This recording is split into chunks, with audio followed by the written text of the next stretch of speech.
Good evening. I'd like to call to order the meeting of the Campbell Planning Commission for Tuesday, June 27th, 2023. Mr. Clerk, may you please have a roll call? Commissioner Fields. Present. Commissioner Ching. Here. Commissioner Ostrowski. Absent. Commissioner Craig. Here. Commissioner Campcart. Here. Vice Chair Scissor. Here. Chair Buckbinder. Here. Thank you. By way of introduction, my name is Adam Bookbinder. I am the chair of the Planning Commission here. To begin with, has everyone had a chance to review the minutes? Are there any notes or corrections on them?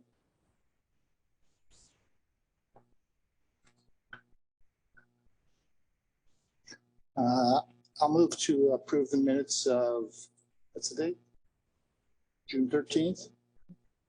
Move to approve the minutes of June 13th, 2023. Second.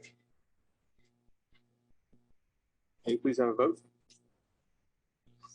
Commissioner Fields. Aye. Commissioner Ching. Aye. Commissioner Craig. Aye. Commissioner Campcart. Aye. Vice Chair Scissor. Aye. Chair Buckbinder. Aye. Thank you.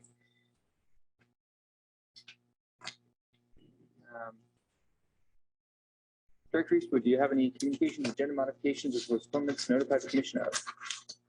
No communications, no requested agenda modifications or postponements from staff. Thank you. So I'll open the public hearing. This is the point in our meeting where any member of the public may address the commission on an item not on the agenda. You may speak up to 5 minutes, but the planning commission may not take any action today. Would anyone like to speak? Again, this is anything that's not already on the agenda. Anyone online? Seeing none, I'll close the public hearing. Which brings us to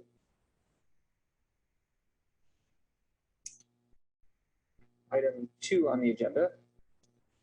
Public hearing to consider the request of modules for property located at 1940 Hamilton Avenue to modify the site configuration of an approved 8,000 square foot office building project to allow direct driveway access from Hamilton Avenue, a reduction in the required number of parking stalls, removal of additional on-site protected trees, and retention of overhead frontage utility lines. The applications under consideration include a site and architectural review permit modification, a parking modification permit, a tree removal permit, and a utility variance. This is PLN 2022-162, and the planner is Daniel. Would you like to present? Well, thank you. Good evening. So item 2 is an application regarding 1940 Hamilton Avenue for a modification to a previously approved site architectural review permit, a parking modification permit, a variance, and a tree removal permit. So this site is currently developed with a converted non-historic Victorian style home. As noted in your packet, this house had been professionally assessed for its potential historic integrity, and that documentation had been peer reviewed by the city's historic architectural advisor. And then previously, based on that information, the commission found the building not to satisfy any of the criteria under national, state, or local standards for inclusion as an historic resource. This property is about 20,000 square feet, located on Hamilton Avenue, east of Lee, within the PO Professional Office Zoning District and General Plan Land Use District. Last year, actually in June, the Planning Commission approved construction of an 8,000 square foot, 2-story modern designed office building. As approved, that building had a shared site access and parking arrangement with the adjacent church site that allowed the building to have its parking lot served by the church's driveway and also use a certain number of parking stalls on the church's property. And as part of that, the commission also approved relocation of that that old house from the project site onto the church property. Unfortunately, subsequent to that decision, the arrangement with the church did fall through. So the applicant is now proposing a revised project that no longer relies on the church's driveway or parking facilities or acceptance of the building. Specifically, that includes the site architectural review permit modification that would allow a new on-site driveway and shifting the building westward. There are no design changes, however, to the office building. And then as this project did proceed through construction drawings last year and earlier this year, the applicant did understand now that there was significant cost to underground the overhead utility lines that run parallel to the project sites. And that was a fact that was not known at the time last year. The application doesn't include a utility variance to allow retention of those existing overhead utilities. And then due to the new driveway, there's a proposal to allow removal of 2 oak trees that would be in the way of that driveway. And then lastly, a parking modification permit to allow reduction of outside parking since the parking can no longer be accommodated off-site as originally planned. So here we have the two site plans. This is the approved site plan right here as approved last year. So this driveway is actually an existing driveway on the church property. You can't quite see it, but this is the property line right here. And then that allowed access to that rear parking lot directly off the church's property.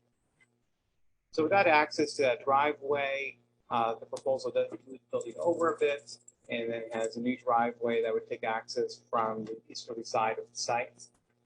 Also some minor changes because of that adjacent driveway, the pedestrian access has been modified and a new walkway actually shown here that would go around the building.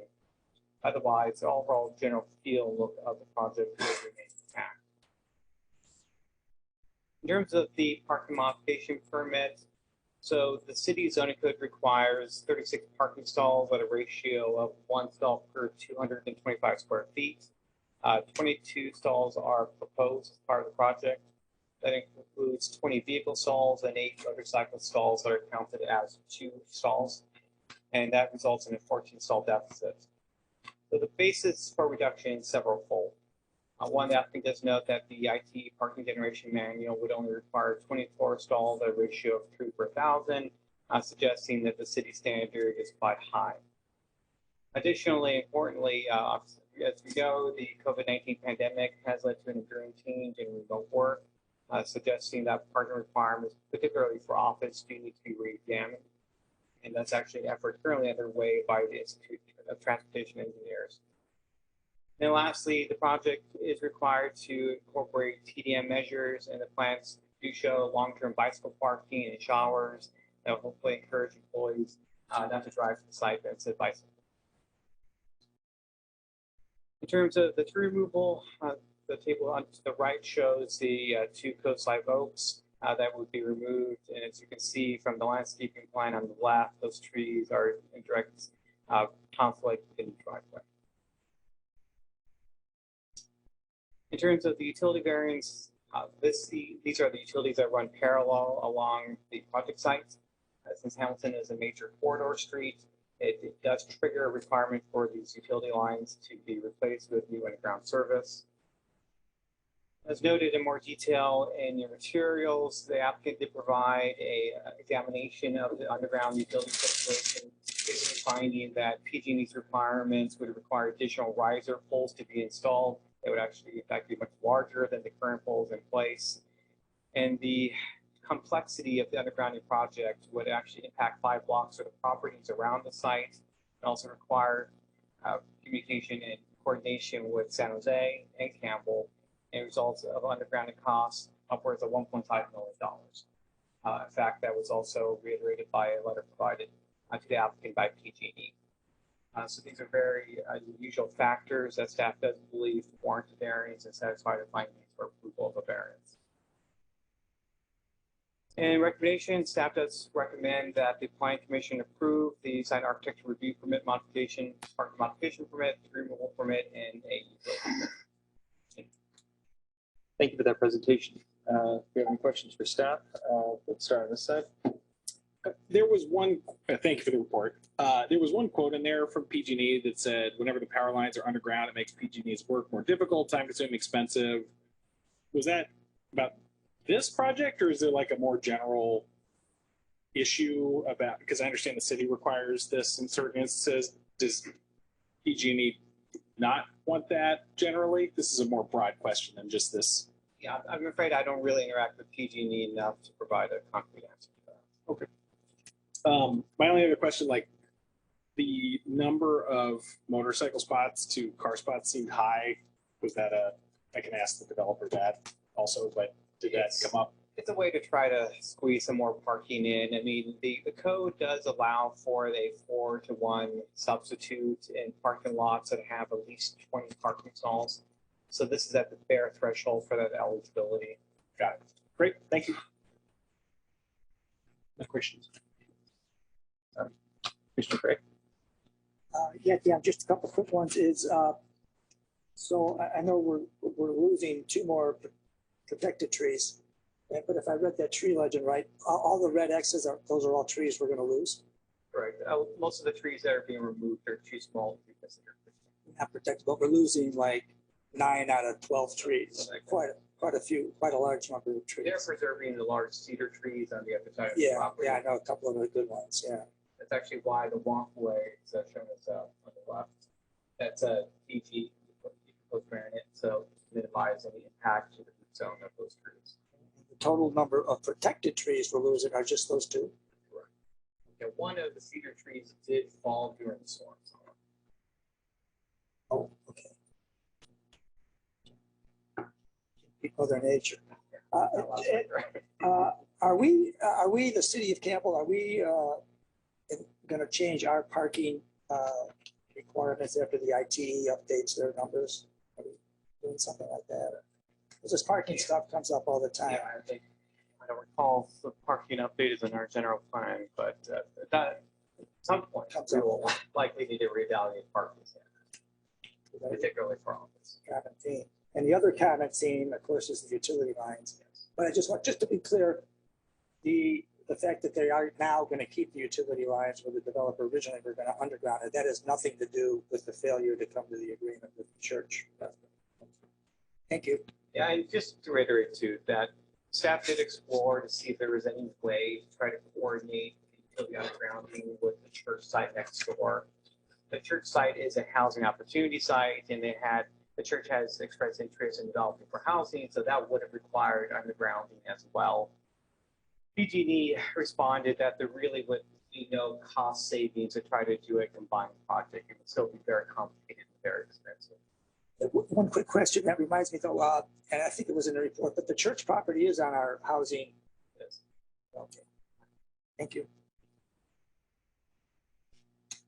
Thank you, Mr. Chair. So regarding parking, the site could have been designed with a smaller footprint, taller structure to get the 8,000 square feet that you need and accommodate the parking, more parking underneath, correct? Building to be smaller, correct, but I think there's also recognition here of trying to now let parking guide land use way traditionally has, which is often what happened in the past. We just have much more parking than necessary in buildings that were not necessarily adequate to their purpose. Okay, so what I'm trying to say is that the site was big enough to be able to accommodate the number of parking that goes with the amount of square footage that the developer wants to build. Just had to change the plans a little bit, you know. Now, if the building were a little bit taller, you could fit some parkings underneath the building. You know, not just make it making the parking area bigger. For the type of building it's unlikely it could get taller. The zoning district here has a relatively low height of 35 feet. The building already is at 27 feet, and that's just the technical height. So probably questionable whether or not it could actually hit 3 stories. But I mean, it seems like whatever variance they're getting, they could have just gotten a variance on height too, correct? Well, a parking modification permit is not a variance. It's simply a recognition that there are unusual factors that warrant further project-specific consideration of the parking standard that we apply to the project. But the height can be a variance. Yes, but that would probably beg the question of really what warrants a variance. The variance really has to do with unusual site conditions for the property. There's really nothing unusual about the property. Have a relationship with. Okay. And then the other questions I had was regarding the utilities, and my colleague asked that from you, so I understood the answer, but I'm going to reserve that for the actual applicant. Thank you, Chair.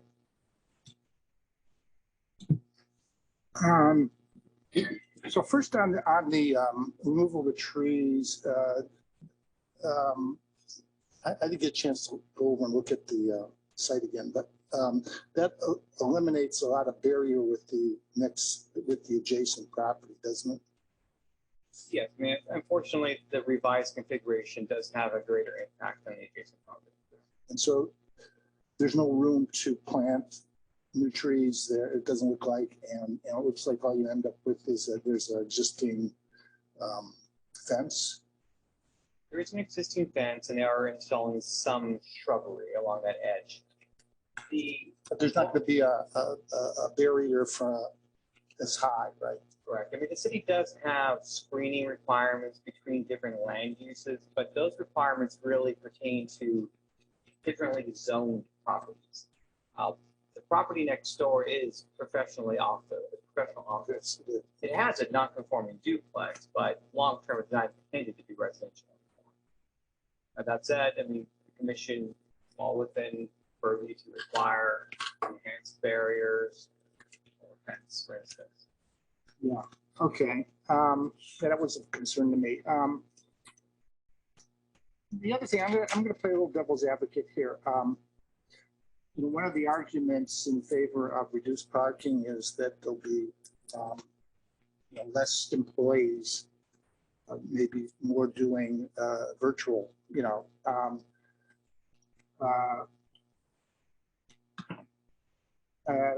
And that's one thing so, you know, my question is about whether or not we should be even questioning and whether this is economically viable in terms of putting in more office space in the city of Campbell. It's my impression that the city is over-officed, and it's only gotten worse because of the pandemic. And so I don't know whether or not we can question that in terms of, since I've been here, I don't remember building more office space, you know, that we've looked at. So there were some things already going on, but I just don't know if that's something we can look at to say we don't really need more office space, or whether or not that's something that we can't consider. That really is outside the purview of this particular application. That would be something that would need to be looked at in a broader context in terms of our zoning and general plan. And I would also note that we do have a active construction site on Dell Avenue for several 100,000 square feet of new office. So clearly, their lenders think that Class A office has some viability in Campbell. On my time. The other thing is, is this, there's no, is there a tentative tenant that we would know about in terms of, I mean, oftentimes we talk about the parking requirements based on how many people are going to be showing up at the office, you know, when we look at things. So I'm wondering if there is an intended tenant at this point, or whether or not that's just in the future, you know? I'll defer that to them. Can I, just to note, I believe the main use itself is not what we're discussing this evening. Like, But to me, it's in reference to the parking capability in terms of we generally discussed how many people are going to be showing up at the office. So how many parking spaces do we need? I mean, that's been a common discussion here. So I'm only doing it with regards to the issue of parking. Okay. Okay. So we don't really know how many employees will be on site. That's all I have right now. So more broadly, how often do we actually get undergrounding? We seem to get a lot of requests for variances about utility undergrounding. How often do utilities actually get undergrounded? It's been quite a while. Our standards are created before the San Bruno disaster, and that changed everything for how PG&E deals with this issue. So it's becoming increasingly complex. In the last few examples we did, you ended up with additional poles next to existing poles, and it really begs the question of what we're achieving, a lot of additional costs. So I mean, it is a broader issue that does need to be addressed at some point. And secondly, I suppose it would have been brought up, didn't, but just to be clear, this doesn't affect, this means there's going to be a lot less landscaping / open space on this parcel because, you know, they need an entire driveway. Does this affect? I mean, yes. I mean, before the building was centered and a lot of greenery. Now it's been shifted over, and there's obviously less greenery on the sides, but they have tried to maintain it at the street side, so at least from the public realm, it won't be as evident. Okay, and they still have as much as we require. Yeah. Okay, that's all the questions I have. Let's open public comment. Would the applicant like to speak? Is the applicant present? Is the applicant online? See David Fenster.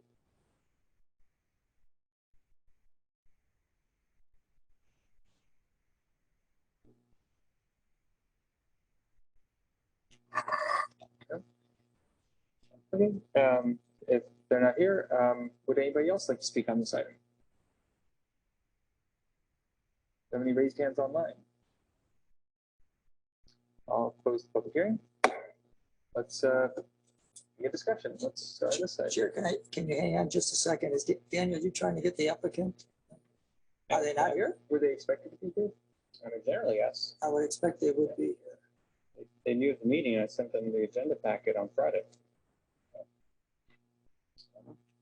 Well, if they show up online, just let us know, and we'll reopen the public hearing and go from there, I suppose. But I guess the best we can do is start discussion. Well, yeah, I just, this, by the way, did come up for the SART committee 2 weeks ago, and that was Commissioner Kamkar and I. And, like, I think probably like all of us, we were basically, approval of the project as we were way back when. But way back when there was that agreement with the church. And so we expressed our disappointment that they couldn't come to an agreement with the church. And that was really my main question that I really did want to ask the applicant now, because it did come up at SART. But so, so according to my scorecard, what Campbell loses as a result of that church agreement not happening is so that Victorian building, which is a great staff report, historical report, and it's not historically significant site, but it's really a cool building, 1889. It's got a really interesting history, by the way. It's really a great report to read. It's a fun one. But that building that was going to go on a church property, so we're going to lose that. If I could just interrupt for one moment. The property owner did indicate that he has made private arrangements to relocate the building. And that was my question for him. Because anybody can say that now, right? And there's no requirement. And there was no requirement anyway. But the church was kind of going to take it. It was going to be nice, nice property there. So, so now we have kind of a verbal pact that the developer, very nice, and I'm sure that the church people are very nice, and I can see why they might, they want to retain flexibility. That it's a housing site, and maybe they don't want that Victorian building. That kind of reduces their flexibility. That's just what my guessing is. But we're going to lose that building in Campbell, and maybe completely. So we got one more driveway on Hamilton Avenue, which, minor thing, but it's another driveway. We don't want to have driveways on Hamilton. We have fewer parking spaces, and I know Commissioner Kamkar was talking about that. I don't think that's a big issue on this one, personally, but it is something. So it's, quite a bit fewer spaces. And then also, we lose the 2 oak trees, and they're protected trees, and, it's just the 2 trees, but when you look at the entire project, so that's 18, if I would just count just now while the X's were up there, 18 of 23 trees are leaving, and we already lost one to the storm, so it's 18 of 22 trees we're losing. But again, how much say do we got on something like that? So, I think the building itself is nice. The new building is nice. I think the old building we're going to lose is nice too. Of course, completely different. It's what a juxtaposition. And as with SARC, we don't. It's kind of too bad. The church. I don't know. Do you send a letter just saying? I mean, they'll never know that we're disappointed. If you send a letter saying, I know things happen, and we can't force you. It's just kind of too bad this didn't happen. It's really overall doesn't look like it's good for Campbell. It might be better for Campbell in the long run, depending on what the church does with their property. So and there's a lot of unknowns. So anyway, you put it all together, and it kind of leaves a little bit of a stale taste in your mouth because of the agreement that we thought was happening in the original project, and this is definitely not nearly as good. but I think it's still a plus for Campbell. So I am in support. I'm really kind of disappointed that the developer wasn't here. I wanted to ask him the question about the building and see if we get any, about the old building, see if we can get any kind of commitment on that. But it doesn't have to be a commitment. It's not protected. So we'll move on, I guess. So that's my 2 cents. Thank you. I would also add that he did identify a specific location. No, I know. Yeah, no, I remember. Well, we didn't dive into it then. I was going to do it now, but now I can't do it. So it makes me think I should have done it when I had a chance. Thank you, Mr. Chair. So I think Commissioner Craig hit it on the head. If there was one word that I would summarize this, it would be disappointment. I voted for this project in the first place because of the agreement with the church. I thought they are doing a great job. They're setting a good precedence. How you work with the neighbors, you come up with win-win solutions, protect the trees, protect the environment, get a beautiful new office building in, and minimize construction, have plenty of parking if people need it, so dual use parking, these are all plus in my mind that I let the developer know at the time. And I believe the agreement was at hand. Now, I may have been mistaken, but I thought the agreement was in hand.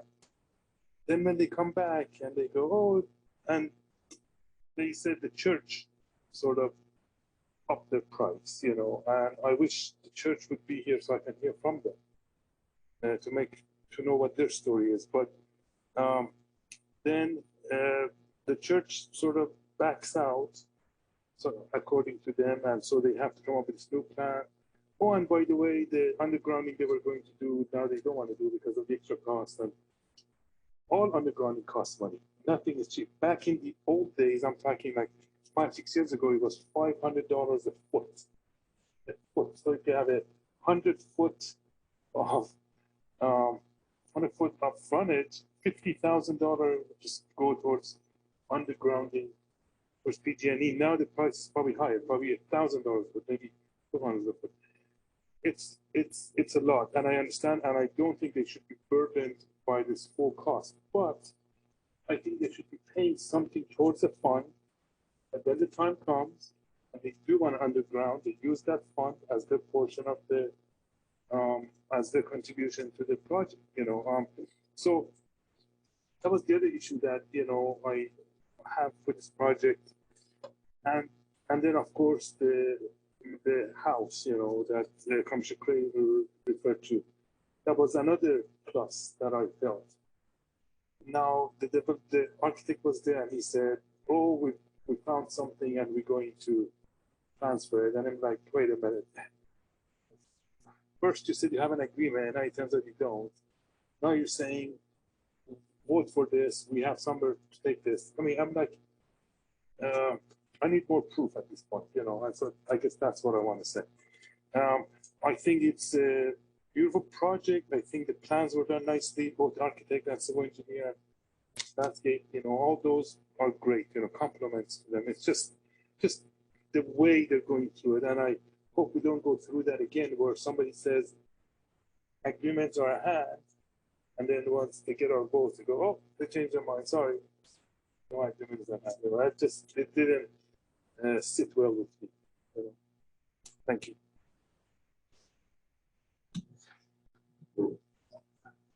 I don't think I have much to add. Commissioner Crane, Commissioner Kamkar expressed pretty much my feelings about the whole thing too, especially the fact that I think we were enthusiastically supporting it partly because of some of the things that have gone away. The parking, the house, those were integral in us seriously being in support of it. I'm still I'm concerned about the parking, the fact that we don't really know how much parking is going to be required, and there's no parking on Hamilton, and people will have to overflow into a neighborhood. I suspect if there's not enough parking. That's a couple blocks down. So I'm concerned about that. I'm also concerned about the traffic, the exit and entrance onto Hamilton. I'm not sure that's enough to sway me in terms of being opposed. But I am very, again, I'm equally disappointed about that. And I guess I have a question about where this house was supposedly going to end up, somewhere outside the city, I guess. Yes, I believe in Morgan Hill or Gilroy. Way outside the city. Pretty far south. Okay. So, okay. Well, much more room there, I guess. So, And we have discussed some of the logistics of what that would look like. yeah. Okay. So I don't really have much more to add. Again, it's whether our disappointment and some of the concerns we have overrides the possibility of rejecting this. I guess I don't see it.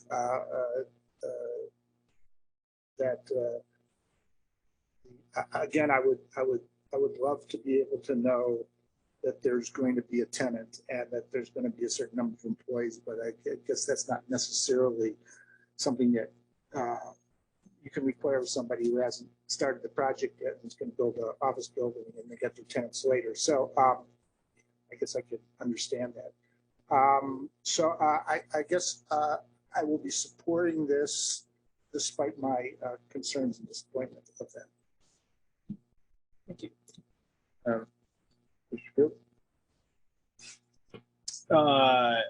Very little to add. I mean, I wasn't on the commission yet when this went the first time, but understand it seems like a regression on a lot of key points, but I also don't see anything and sort of objectively that would cause me to say, no, don't do this. So in support, but disappointing that this didn't resolve in a better state. Yes, so I guess it's a question of the law giveth and the law taketh away, by the sound of it.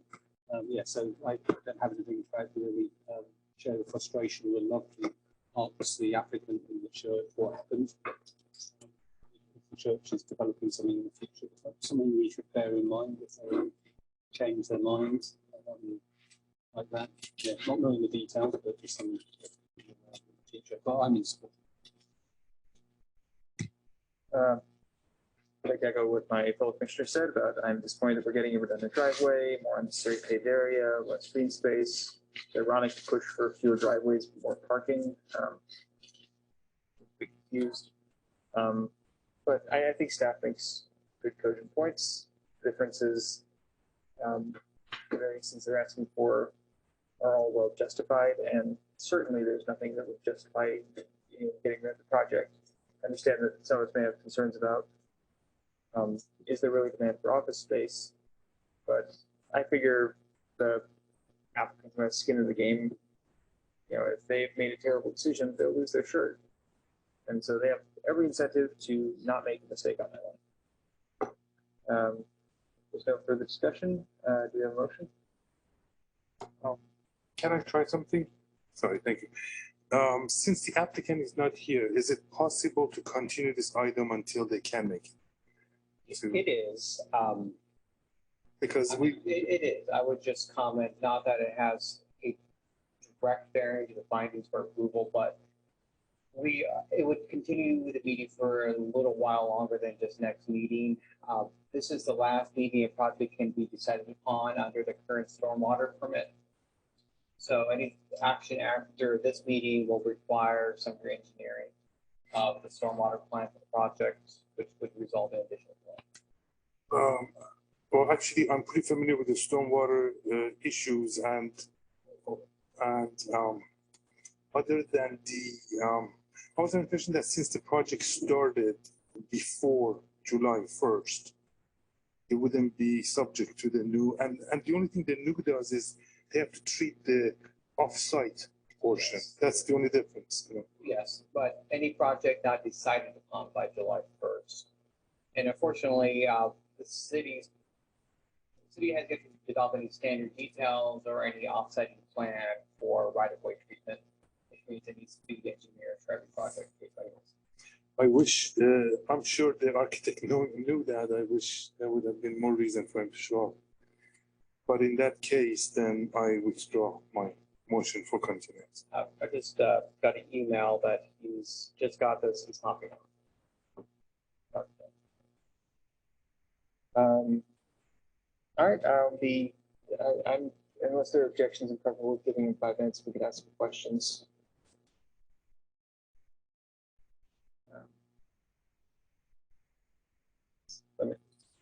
Let me know when he's on. I'll open the public hearing and so forth. Can I ask, is there a particular one of our sort of grievances that we're focusing on with the developer? Like some of them, like I think we're disappointing, but sort of outside of their control with the church. Like what are we? Good question. I don't have particular questions. Anyone have any? Just the one I wanted to ask is about the building, the old building that they're gonna, Yeah. that's really a real agreement. But again, that's outside of our vote Sure. too. But it'd just be nice to know. Somebody's on, so I'll reopen the public hearing. There's Daniel Fenster, David Fenster, sorry.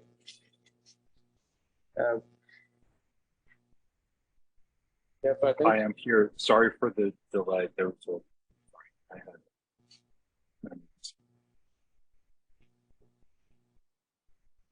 So David, if you can explain kind of the nature of the changes, and the commission has a few questions as well. Okay.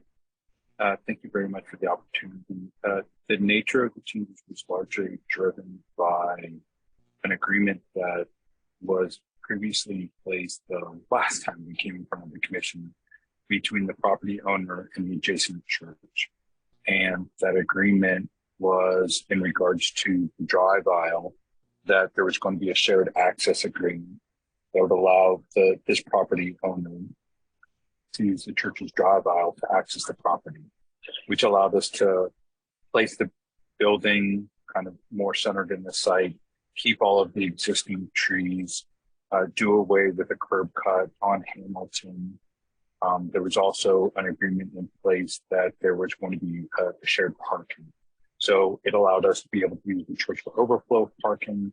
And then this property owner was also going to allow the church to use our parking lot for their parking on the weekends. The third component of that was the church was going to take the existing home and reuse it for an administrative building. And so that building was going to find its second life. So at the conclusion of the last planning commission meeting and up until that point, everybody involved felt like this was a win-win-win scenario where a beautiful building was going to be built and park agreements were going to be in place that made more sense in the short and long term in regards to how much of the earth we cover in asphalt, and a second life for the home as well. So it was really something we were all proud to have gotten to.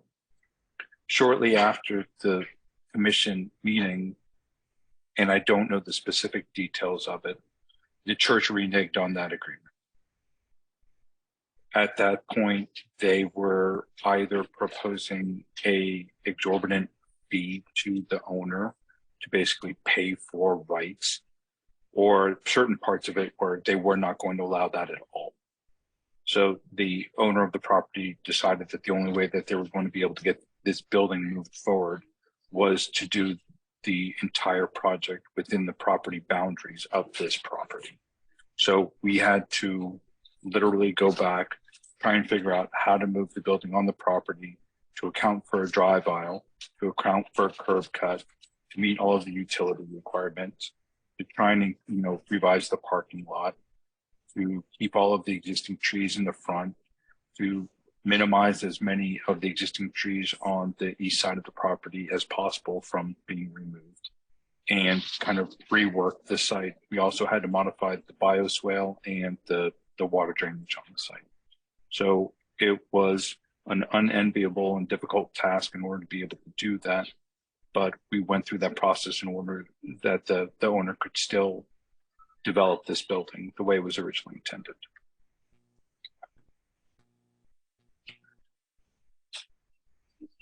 Thank you. Are there any questions from commissioners?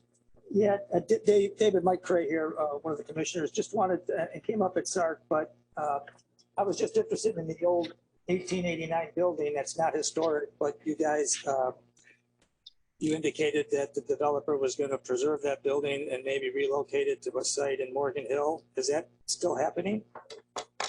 That's the last of my understanding of it. Yeah, I'm not involved with the nuances of that part of the project, but last I spoke with them, that was the intent, that somebody in Morgan Hill was going to take the building.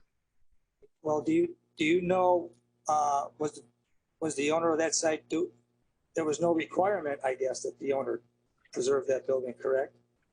There was not that I'm aware of, no. Because after they did the historical analysis on it, I think that it was determined, and this goes way back, that this was prior to my being involved in the project, that there was no historical significance to the building itself. I think it's just a building that a lot of people really like. I guess I'm just going to the question of if the developer is going to relocate that old building to a site in Morgan Hill or wherever, they're doing that altruistically just to save the building, just because it's a nice job. Yes. Yeah, they're trying to find another home for the building rather than tear it down. Well, that's nice.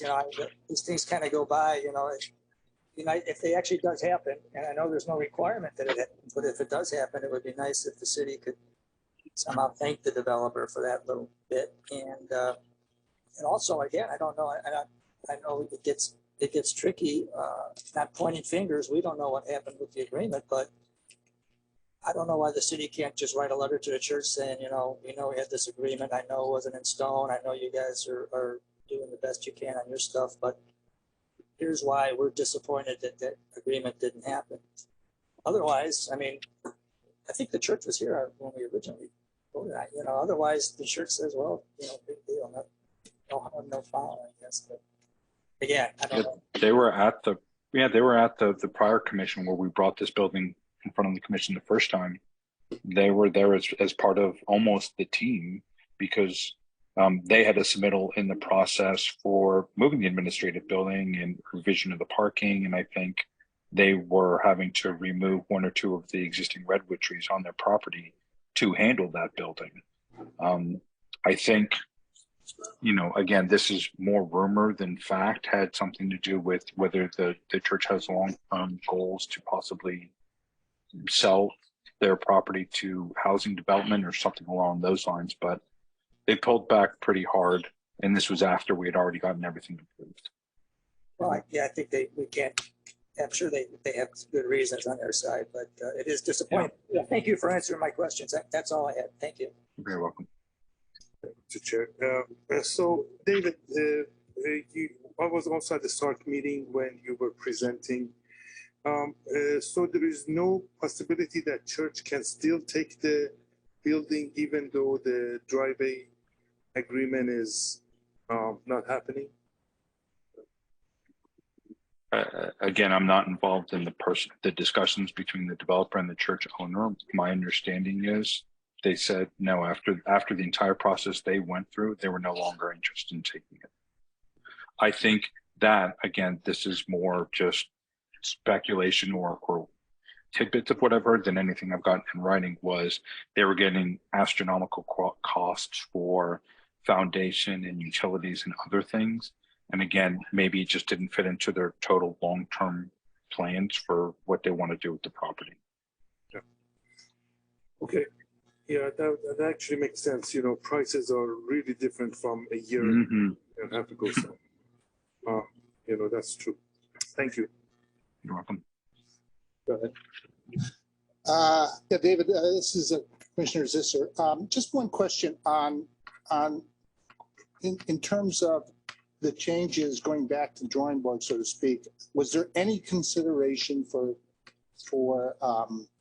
reducing the footprint of the building sufficiently to accommodate the full parking and maybe save the trees on the east side?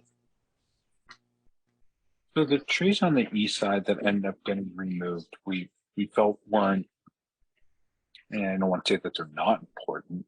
They weren't the trees that really give that particular site the character that it has. You know, that's the ones in the northwest corner that you see from Hamilton that kind of create presence for that property. Reducing the footprint wasn't really something that was considered, primarily because of the investment, the cost, honestly, the amount of time and money and effort that had gone into designing the building. Once that, agreement was pulled back, the owner was in, an unenviable spot, a difficult spot where it paid for all of the building to be designed and the structure was going to, we had gone so far into the process that he would have literally had to tear up everything and go back to square one if we were going to do that. It's a pretty small building, and I think in order to get it closer in line with the original parking requirements, it would have, we would have lost, I think, hundreds, if not thousands of square feet, which it's already a pretty small building. And then the last component, I think, when we got through some of the analysis with the updated engineering documentation on what buildings like this can expect from parking, plus the mix of more of a hybrid approach towards work environments, we felt like there was still substantial enough parking on site to handle this building, and that parking wasn't going to be a problem. Okay, thank you for that. Just one real other quick question. Is there a tentative tenant at this point, or is it just there's no specific tenant that is lined up at this point? As best I know, there's no specific tenant at this point. I do know, but this was after the first commission meeting, that there were 2 potential people interested in the building. I mean, this goes back a way, so I don't know if any of that negotiation or conversation has fallen through, since you've kind of had to re-go through the entire cycle. And that may have, impeded somebody else's ability to be able to, move into the building. As it stands, once we get through the building department, it's still likely a, 6 to 9 month process. So. All right. So just so I'm clear, the owner intending to sell the building? No, my understanding is the owner is intending to lease the building. Okay. All right. That's what I would assume. Okay. Thank you. Yes. You're welcome. Okay, with that, I'll close the public hearing.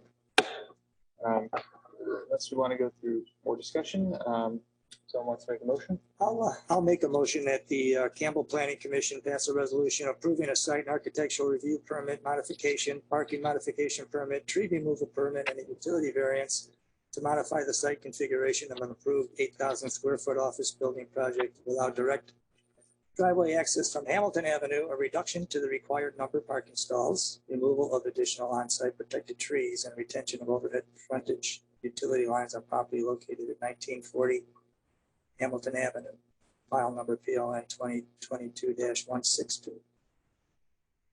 Do we have a second? Second. Please have a roll call. Commissioner Fields? Aye. Commissioner Ching? Aye. Commissioner Gray? Aye. Commissioner Campcart? Aye. Vice Chair Scissor? Aye. Chair Bucklander? Aye. I believe that is final unless appealed to the city clerk within 10 calendar days. Thank you. Moving on to item 3 on the agenda, it's PLN 2022-44, a public hearing to consider the request of AU Energy LLC for a property located at 570 East Hamilton Avenue to allow reconstruction of a Shell gasoline service station with an expanded convenience store, including off-site alcohol beverage sales, a drive-through car wash, and 24-hour operational hours, associated site lighting, parking, refuse collection, and landscaping improvements, and removal of on-site trees. The applications under consideration include a conditional use permit with site and architectural review and a tree removal permit, file number PLN 2022-44. And Daniel is presenting. Yes, thank you again. So this is an application for property at 570 East Hamilton Avenue, the Shell station for a conditional use permit with site architectural review and a tree removal permit. So this is an approximately 2/3 of an acre site, southwest corner of Hamilton and Salmar. It's the general commercial zoning district and general plan and land use district. It is developed with a service station that was approved by the Planning Commission way back in August of 1983. The planning commission did review preliminary plans at its meeting of November 9th, 2021. The particulars of this project include reconstruction of the Shell station with a new rectangular canopy with 4 double-sided fueling dispensers, a drive-through automated car wash, a new 2,400 square foot convenience store with beer and wine sales, a new fashion clothing store and other related side improvements, and then 24-hour operation at the facility. And then as well as a tree removal permit to allow removal of all the on-site trees. Here we have the site plan that shows the proposed configuration of the site. Here at the corner of Salmar and Hamilton is the convenience building with the parking located internal. And then behind that, the fueling canopy, and then the car wash tunnel and the queuing line over at the rear of the site.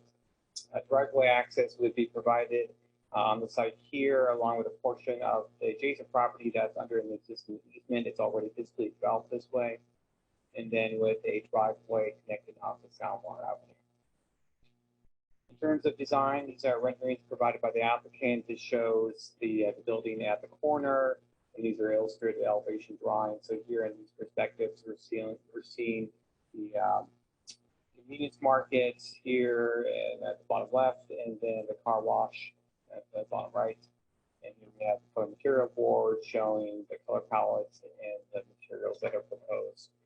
Basically metal and then a wood veneer. So let's discuss at length in your staff report. In order to make a decision on the application, you must first consider the findings of approval for a conditional use permit and sign architectural review permit. As noted here, there is significant inconsistency in staff's assessment with the general plan. Particularly, this is regarding the 2001 general plan. So this is the former general plan because the application was deemed complete earlier this year, effectively locked in the standards and effect at the time it was deemed complete. So it's been evaluated against the former general plan and former zoning code prior to the comprehensive zoning code update. As we'll go through, staff does believe that the project is inconsistent with multiple policies of the general plan, including the gateway policies, transit supporting policies, building orientation, building placement policies, building design material policies, and policies regarding fuel consumption. Additionally, that finding requires that the project be compatible with existing future land uses. And this area is part of the future Hamilton Avenue precise plan, which is intended to be a vibrant mixed-use district as the future land use condition. So in terms of the general plan gateway policies, the city has a pretty expansive policy guidance on what it considers city entries and district gateways into the city. The idea is to create a sense of arrival as you come into council. And that's effectuated through several policies. And this map here shows the location of these gateways. This is really one of the most prominent ones at the exit of Highway 17 onto Hamilton Avenue. So a particular note is strategy LUT 6.1B that speaks to creating landmark gateway buildings. So the policy envisions that buildings at the gateway should anchor these intersections with buildings that incorporate distinctive architectural character and that they face and frame the corners of the intersection. Staff's assessment, it is simply impossible for a gasoline service station to meet that standard. The use does not provide any type of activity or architectural character that could really be a landmark building, no matter how much you adorn a convenience store. Moving on to transit supporting general plan policies. This area is very proximate to the Hamilton Avenue light rail station. There are multiple policies dealing with encouraging transit-oriented developments that help utilize that transit facility for incorporation of appropriate land use and higher FARs. This is a vehicle-oriented land use at a very low FAR, and in that way it is not compatible with any of the policies or strategies identified on this slide. Moving on to building orientation. This application has been revised a bit since the study session. The study session set of plans actually had the building oriented further into the site. Based on some of the feedback from that meeting, the architect did move the building to the corner. However, this is really just a fiction, quite frankly. The corner here shown as a glass wall, but as you can see from the utility room, really that will be a storage space. This will be a dead area. All the main activity is occurring on the interior of the site. Basically, all you would see here is the back of the building, including the exit door, consistent with strategy LUT 9.3D. And then in terms of design materials, the general plan also encourages high quality creative design, it's long lasting and high quality building materials, and does encourage corporate architecture. While this building has been designed to be different than the standard model for the design of gas stations, it's still a convenience market and gas station. The material here is just a thin brick veneer. This is very thin material. It doesn't have the texture, the depth of true grit.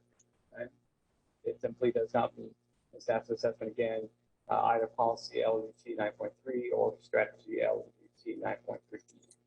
Not a high quality nor a long lasting. In terms of supporting regional, federal, state, and local legislation to reduce motor vehicle emissions, as articulated by policy LUT 1.2C, the governor did issue an executive order N79-20 to slowly transition away from gasoline-powered vehicles. That was implemented by the Air Quality Board through their Advanced Clean Cars 2 regulations that's looking to require by 2035 for all vehicles to be sold in California to be zero-emission vehicles, generally not gasoline vehicles. Additionally, as part of the Inflation Reduction Act, the Congress did create a new tax rebate to encourage the purchase of clean vehicles. Clearly, there is at both the state and national level a push to move away from gasoline-powered vehicles in order to combat global climate change. Therefore, it's inconsistent with general plan policy to encourage more investments in gasoline vehicles.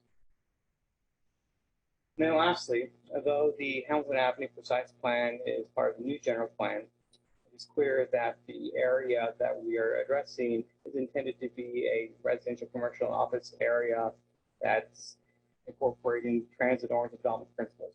In no way does a gas station service station fit that future vision for this Hamilton Avenue Precise Plan area.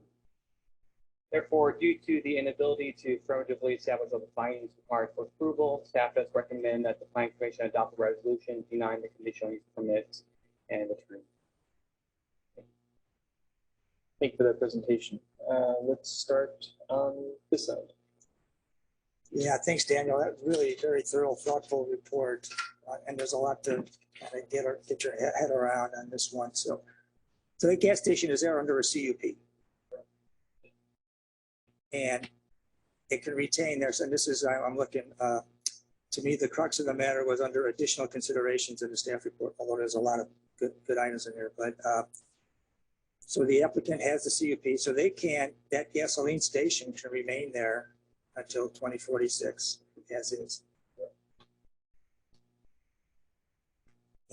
And I think that, so part of our thinking is that natural market forces would convince a developer, the owner of that site, whoever that is, to change the use of that site quicker if we don't approve a new investment in the property, because if they're investing in the property, then they're likely to change it much further down the road. That's what I think. Okay. Does the city have any other, do we have, as a city, do you know, and I know this has come up once or twice before in my years on the planning commission, do we have any gateway projects, or have we denied any other projects at gateway sites? Has the gateway issue come up in any projects recently? Not to my recollection. And I know that the Hamilton Avenue Precise Plan is new, and we have a new general plan that isn't applicable here. But the gateway policy and most of the policies that you were referencing in the staff report, that goes back to the 2001 general plan. Correct, and they are carried forward in the general plan. Okay. The general plan, however, has a strategy that requires further refinement. All right. So my question then is, though, since we're mostly referring back to the 2001 general plan, if this exact same project had come up before the Campbell Planning Commission in 2003, would the same staff report more or less be the case? More or less. And also just, and if it wasn't a gas station any longer, if it was just going to be a charging station for cars, that still, because there's so many items that are inconsistent, we probably would still be against it. It's still a vehicle. Thank you. Well, thank you. Have you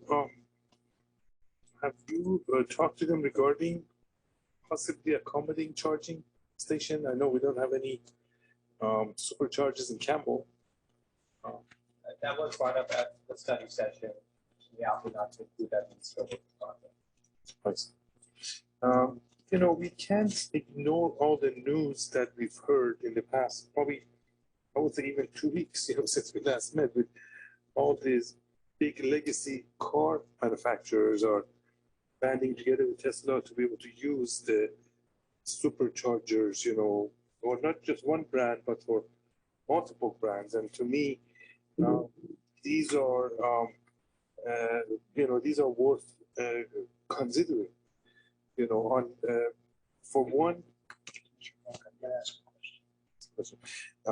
Okay, I don't have a question right now. With that, with regard to superchargers, there has been a lot of state legislation that's intended to facilitate their deployment within existing parking lots and shopping centers and places of work where people are going to be anyway for a period of time. They're going to have their car charging. So probably debatable whether a standalone facility just for that separate from any other activity really makes a lot of sense.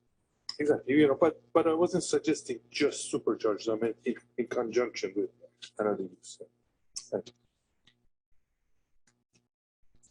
Okay. Mr. Fields? I'm assuming you had some amount of back and forth with the developer, like leading to this report. And I went back and read the 2021, and a lot of the stuff seems like feedback was given that was not incorporated in a meaningful way. We'll also ask the developer this, but like, why? Like, why is this the way it is given the feedback from last time? So normally, if there is a path forward, I mean, it is staff practice to work with applicants to improve and refine a project before it gets to the commission.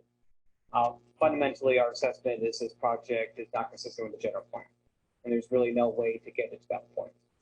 So there really is no point to put any effort to further refine something that, in our assessment, should not be approved. Got it. That's my only question. Otherwise, thanks.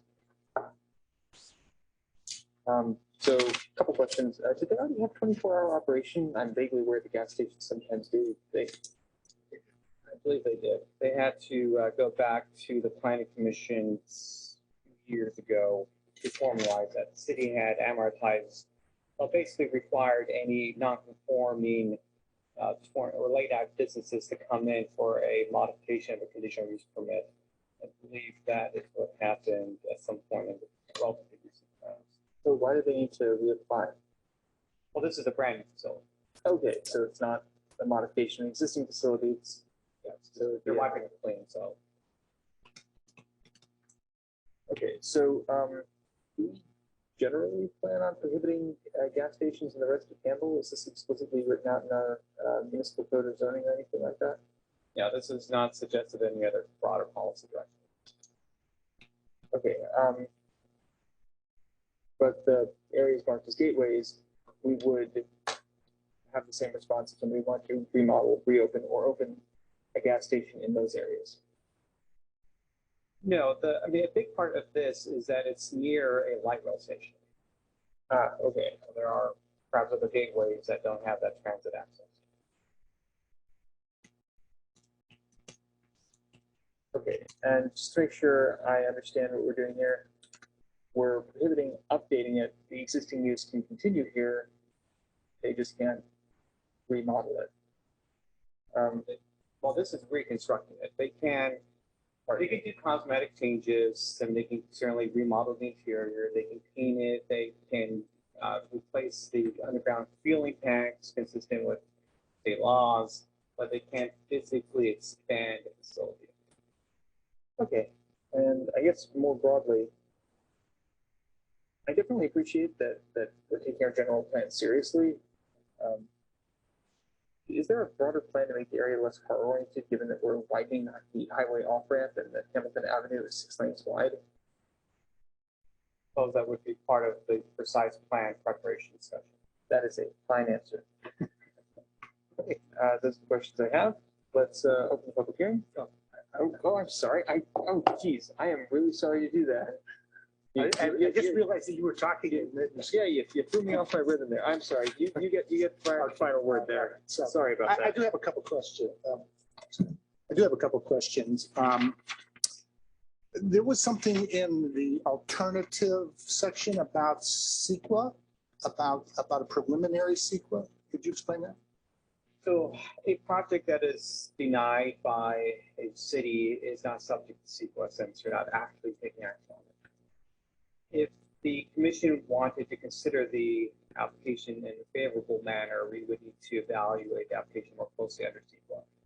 That likely would require preparation of an initial study, potentially resulting in a mitigated negative declaration. But until we've actually gone through that exercise, we wouldn't know for sure. Okay. So in the resolution, you are suggesting we reject this with prejudice.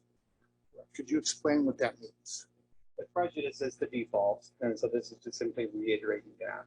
Basically means the applicant cannot apply for the same or substantially similar project for 1 year.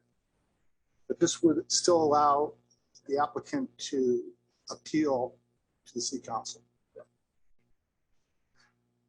All right. I have lots of comments for later, but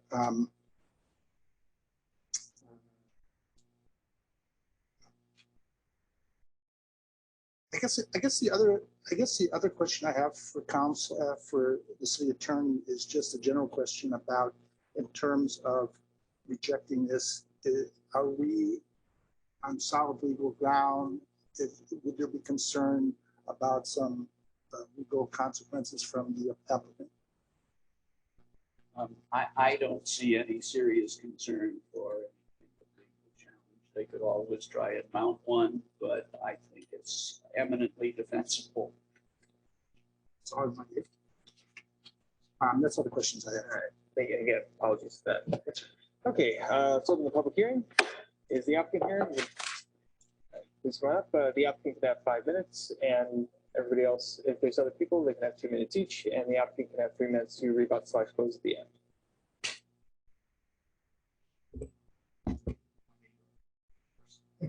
Yeah. Welcome. Thank you for coming. Please Okay. Good evening. My name is Muthana Ibrahim. I'm with MY Architects Inc. Before you tonight is the Shell gas station reconstruction project.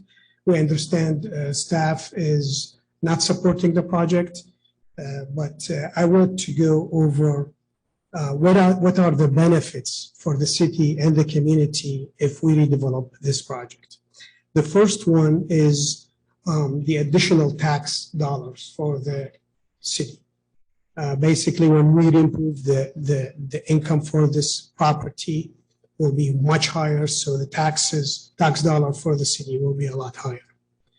And that's going to be for the next 1 year because the owner has a lease for the next 20 years and they need to stay there per Shell. And then the next one is better traffic at the intersection. And I would like to share my presentation if I can.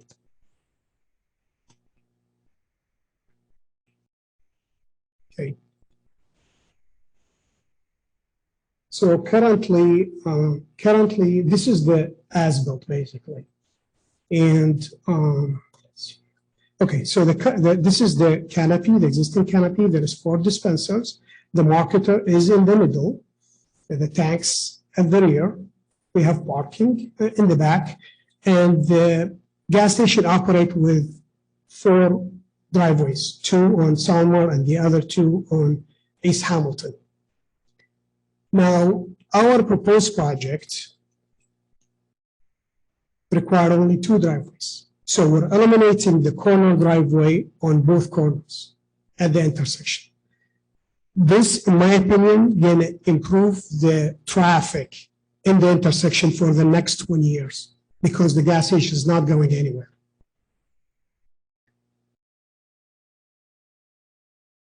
The next thing is customer safety. The patron, by locating the building at the intersection, it's very close to the sidewalk. And we're planning to connect the glass tower into the sales area. Make the glass tower as part of the sales area so that there is no issue of the back of the building toward the street. It will be the front of the building. But also we have another access to the canopy because that's required functionally for the gas station to work. And the other thing is this gas station built in the 80s. So all the codes, safety, everything is, old codes. By improving the site, we'll bring up this station to the current code. And I would like to answer a couple of the questions that I heard. We are proposing in our site plan an EV charger. We're proposing only one, but we can increase that. We have plenty of parking installed, and this is the EV charger. And that EV charger that we are proposing is accessible for the disabled person also. And there was a question about the hours of operation. The Shell gas station is 24 hours.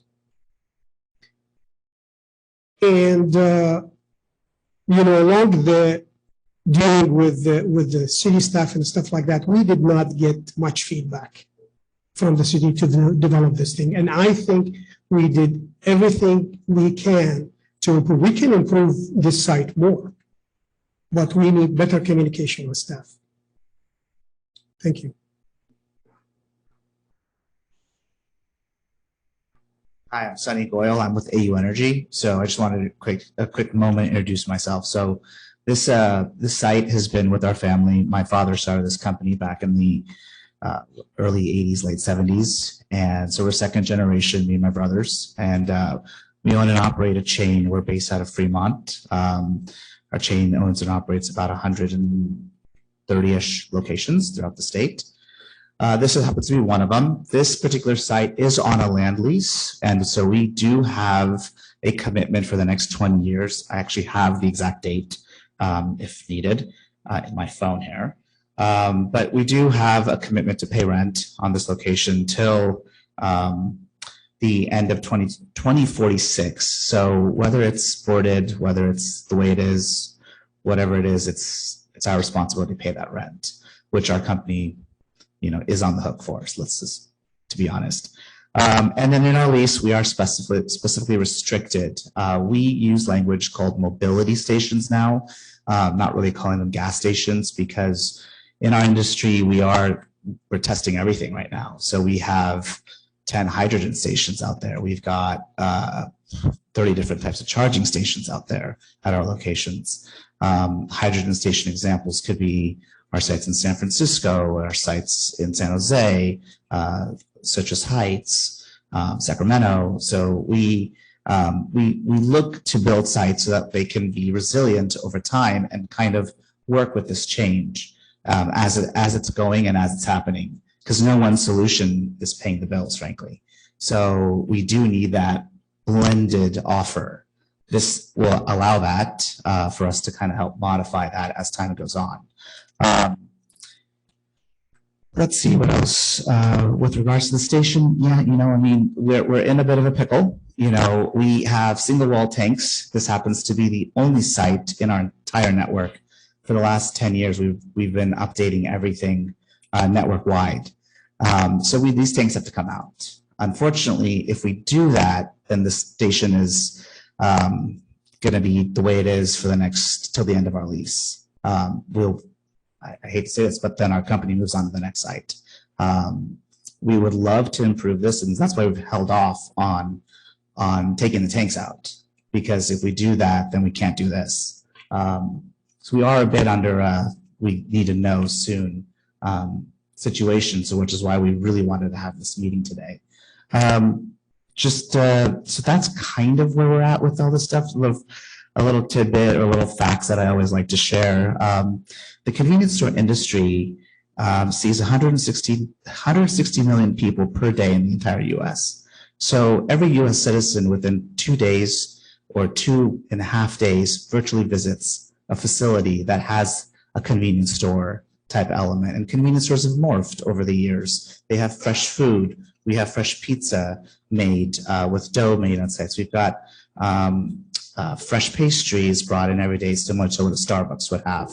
We have sites that have salad bars, and some of them are one on Great America Parkway near the 49er Stadium has that feature, and one in San Francisco does. And we build our Loop branded locations so that it's 100% ours. They're not franchised. The fuel is for supply agreement purposes, but our stores are not. All the labor, all the employees, all the services are all our own people. So we own and operate them. We don't build and sell. So it's us here for the next 20 years. It's our employees here for the next 20 years. So that is kind of another reason why we'd like to give them a better work environment, brought up to the latest standards. What other little tidbits do I have? That's probably the biggest one. Other than there's about 155,000 stores all over the U.S., 60% are small businesses, and the industry pays about $190 billion in taxes. So that's a penny. So, but that's it. I just want to introduce myself and let us know. I mean, really, we'd love to do this. We're here to stay. Unfortunately, we would love to be able to do this. We are a gas. Unfortunately, sorry. Jumping thoughts. Unfortunately, we're only in this business of gas stations, so we don't do mixed uses. We don't do high rises. We don't, we're not, we're subjected to whatever property we have. So, we can't combine neighbors and all that stuff. So this is what we have today, and this is what we can do. Thank you. Any questions? Again, any questions for the applicant? Let's start on this side. Yeah, thanks for your presentation and appreciate it. I know that's a good, long, successful project there, but I'm trying to just think of the main question to ask you, or properly phrase it. And I know you don't own the site; you lease the site. Yes, correct. We are tenants technically. If the owner of the site, the developer, just sees that the city of Campbell in that particular location just really doesn't want this type of use, and the other sites around it are developing to a different type of plan and structure and hope. I mean, don't you see that couldn't there be a way that the developer would, buy out your lease, or you'd find give you another lease somewhere, other location, and that this site could be developed into a mixed use kind of a project that might fit better with that real congested area near the light rail station? Sorry, there could be. I mean, we never seen that kind of stuff happen. We have very few very few of these arrangements left, but generally we see these types of lands passing from family to family. They get the rent whether it's a building or not. If it's aborted, they get the rent. So they don't. I mean, the incentive has to be that they're going to be getting an astronomical amount of rent, or that they are developers themselves. They might just be landlords. They just might own property. So it really goes back to what their interest is, what their heirs' interests are. I can't really. This is a very successful site as a service station. We are here for 20 years for that reason. Yeah, this is a good location for us. This is why we have that lease. This is someplace we would like to have representation. This is where we fits our network. So it does check all the boxes. Yes. Thank you. Thank you, Mr. Chair. So a few questions. You mentioned your family owns 130 of them. Are they all Shell or brands? Mostly Shell. We do have an unbranded offer. We do have some Chevrons. We do have some 76s. The Loop brand is ours as well, but the Loops are with our Shells. Yes. Okay. And are they mostly in California? They are all in California. Okay, yes. Excellent. So I know you're smarter than me because you have 130 of them. I have none. But my I don't know about question that. is, why would you enter into a lease when you don't know or actually getting an inclination of what the city wants to do? You know, that is a little bit puzzling to me as to why would you commit to such a long term when you know you're in a pickle, you know, with the state and everything. Well, we've been in this lease for it's been around for a while. You know, since the site's been this way since the late '80s, or sorry, we took it over in 2010, I think it was. So since 2010, we've had this way. So, and we do believe that although there's things changing, that the next 30 to 40 years is going to be a blended offer. We don't think any one solution is going to happen. We believe people, even if the day comes where no new vehicle is going to be sold, I bet there's probably a high percentage of Campbell citizens that are still owning a fuel vehicle for 5 years beyond that. So we do believe in this kind of tail, let's call it, Transition, yeah. of it. So the other item I wanted to ask you is,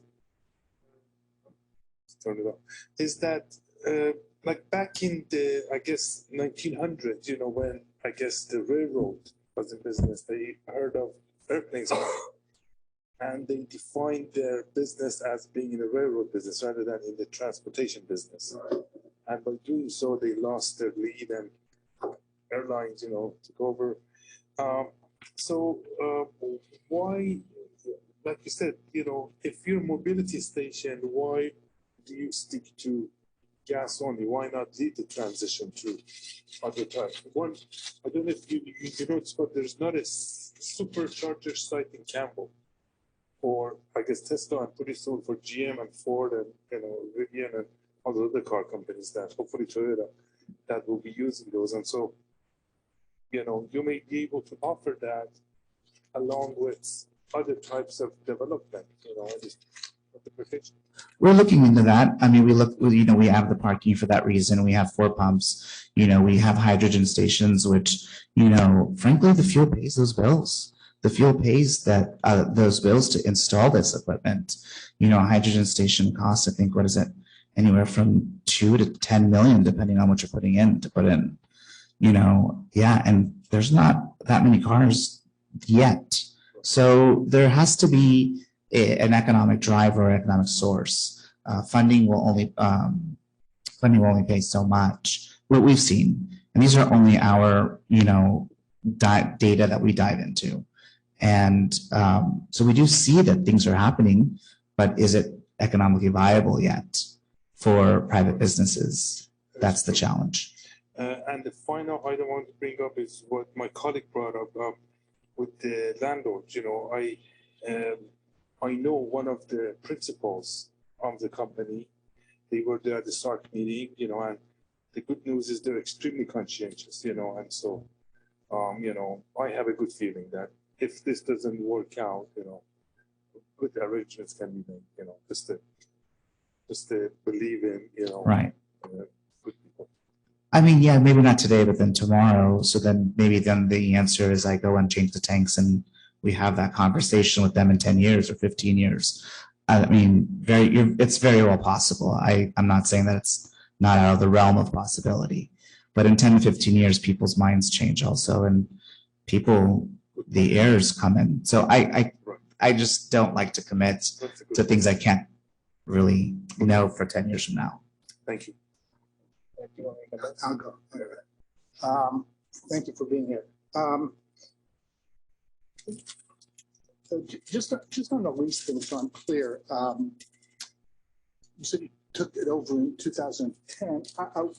You know, we had the owner of the property at site, I believe, and I think he talked about, and maybe in the previous meeting, about signing a new 25-year lease. So has that lease been signed? Mm-hmm. Okay. Yes. And so that was signed recently? You know, I don't know, but all I know is I don't know the date of the signature. I do know when the lease expires.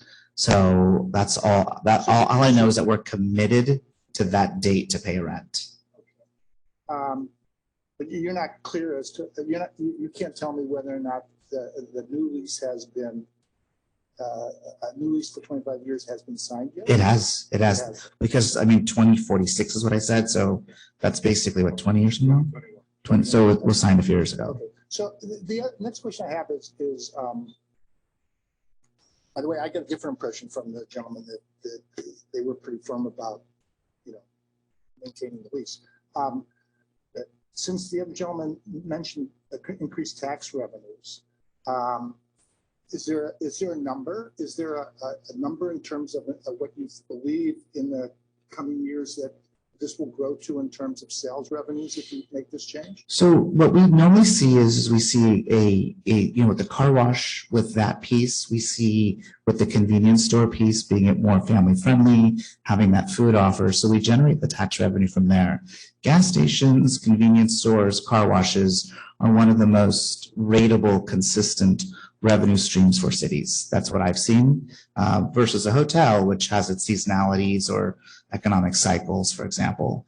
So what in the cities where I have noticed that be, where we're, let's call it more important to them versus maybe if you guys have 100 Fortune 500 companies with their offices, or I may be the small fish where it doesn't really matter, but we've noticed that that's what they like about our types of businesses, where it's very rateable, it's very consistent, but it's not like crazy high numbers. It's going to be a consistent, I would say, probably from whatever it is today, at least a 30 to 50% increase. So I know this is part of the information, but that doesn't tell me anything in terms of what the total increase in tax revenue would be for the city. So, we had an in and out thing here where, the average in and out burger place does $3.5 million or $4 million in business every year. And we rejected that even with the increase in tax revenue because it's 1%, we get 1%. So I guess I'm asking you, what's your tax revenue is nowadays for this thing? Is it $1 million, $2 million, $4 million? Do you know? What our revenue is, I can probably get that. I don't know it off the top of my head, to be honest. I can find that Do you out. have an average revenue for your group? Well, I know that the average tax, depending on the site and its dynamic, is anywhere from $75,000 a year to $400,000 a year. That's total sale. That's total tax to the city. That's the tax payment that I've noticed that we've paid. I don't know, like every site's different, so it's. We only get a fraction of that, so that gives me an idea. It's just for us to make a decision based on tax revenue is like, okay, we're going to lose $20,000 or $30,000 or $40,000 a year, but we have a $70 or $80 million budget here, for example. So it's not necessarily. No. So anyway, but that's fine. I mean, you've given me a general feel. The only other thing I had to ask was about the tank update. I'm not clear about if this gets rejected and you have the existing facility, are you going to have to change tanks? Yes. Anyway? Yes. Anyway, so here's if we had a project that we are working towards construction drawings, we would then place the tanks in its new location. We would, hopefully plan it so that, let's say a year from now, we break ground, we remove the old tanks and the entire site. We put the new tanks where they're supposed to go based on this new design. If that doesn't happen and we don't have a path to redevelopment, then we take the tanks out from where they are in the same hole and we put new tanks in the same hole. So, but that location is where we're proposing the car wash to go. So because the car wash won't be able to go in anymore, we would not do the project as an example, or we would basically not do the project. But you're going to switch the tanks. You said the tanks are single lining and. Yes. Are they required to be replaced? By 2025. Yeah. I think there is a mandated end of life date. Don't know the exact date, but it's by 2025. I got one more question about the future stuff. To me, it's a lot of speculation as to whether or not gas stations will also become charger stations in a big way. But and from what I've read, it's still up in the air. So I guess my question is, in designing a new an updated station like this, do you take into consideration whether you have space to put in, 2 or 3 or 4 EV charger stations in that new configuration? We do. If you look at our site plans, our front sidewalks are always wide to accommodate ADA plus a charger in the future. So all our front stalls are designed so that there is that depth so that we could have that. The other thing that we've been exploring is that as charging becomes more prominent, why can't a fuel dispenser be removed and in its place put a charger? So it's under the canopy, it's shaded, it's comfortable, and people can still, clean their car windshields and do what they need to. So we do look at that, yes. So we do take in that design element into account. Appreciate it. Mr. Fields? I think all my questions were sort of tax revenue related and were already asked by the commissioner, so nothing to add. The only question, thank you for being so thorough. The only question is, to be clear, you could not, under the terms of your lease, just turn it into a convenience store. Like the convenience store is just sort of icing on the required use, which is a mobility station, which in practice is a gas station. Wait, say that again. We cannot just what? You couldn't just develop the site as a convenience store. You're required by your lease to sell fuel of some kind there. Oh, we could. It just wouldn't work financially. I mean, we could technically by the lease. You're not required by your lease. I'm sorry? Sorry, I was under the impression that the lease required you to keep it a mobility station. It's just that the lease requires you to pay a certain amount of money that you couldn't make from a convenience store alone. No, that too. It restricts the uses to those kinds of things. But the reason I brought that up was that if, the question was brought up that, hey, Sonny, this is Campbell, why don't you take this and put 1 story of retail and 3 stories of apartments on top of it? My lease restricts me from doing anything but this general kind of stuff. Okay, thank you. That Sorry for the confusion. No worries.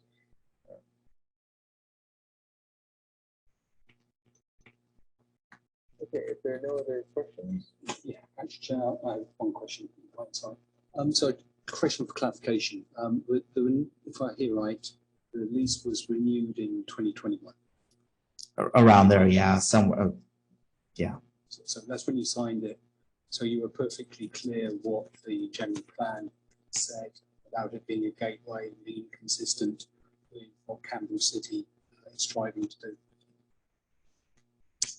I mean, we didn't really go into those details, to be honest. We just signed the lease because it was a gas station, and we didn't really visit what all it can be or how it needs to be redone until it reached the network planning stage.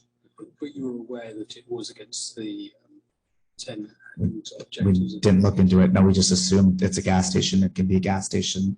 And, since we're kind of in that same world, we just would do it again, just rebuild it again on the same site. Yeah. Quite surprising. Sorry? Quite surprising. Yeah. Right. Thank you. So for the questions, thank you very much for the presentation and for answering questions. We do have the architect here for any questions as well Are there any questions? on the technical stuff. Okay. Is there anyone else present who would like to speak on the item? Is there anyone online who would like to speak on the item? None, I'll close the public hearing. We'll start from this side. To kick us off. Interesting, one to consider. Appreciate the presentation. I think I initially had pause when I read this staff report, and I was like, all right, gateway neighborhoods, like, how do we think about this? Like, the question I think Commissioner Cray asked about the precedent sort of was helpful. But I do think I was ultimately swayed that intersection in particular, if anything, when I look at this map, is a gateway. Like, that's a gateway, and that is, I think, an embarrassing part of Campbell right now. big empty boxes, no character, nothing of note. And I'm excited for future possibilities. I'm excited about the gym that we approved a little while back coming in there. I'm hopeful that the Elephant Bar site gets developed. I'm sort of hopeful for the long term of the area. And I don't think, based on my reading of the general plan and what we want to do with it, I don't think sort of slightly iterated gas station fits within that. So I am supportive of the staff recommendation on this one. Thank you. I guess I've been on the commission for 5 years.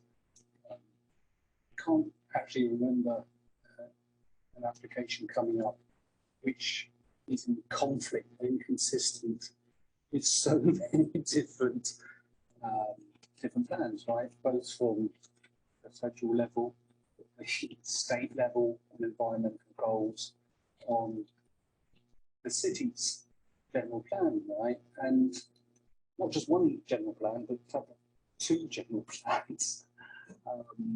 And this is what I was asking the applicant. The applicant had the ability, if their as advisors didn't do their job in advising, it was perfectly clear for a long time that the general plan said this is not what we want. The new general plan has been prepared, again, inconsistent in all the respects that staff have outlined in the report as to why this is so inconsistent.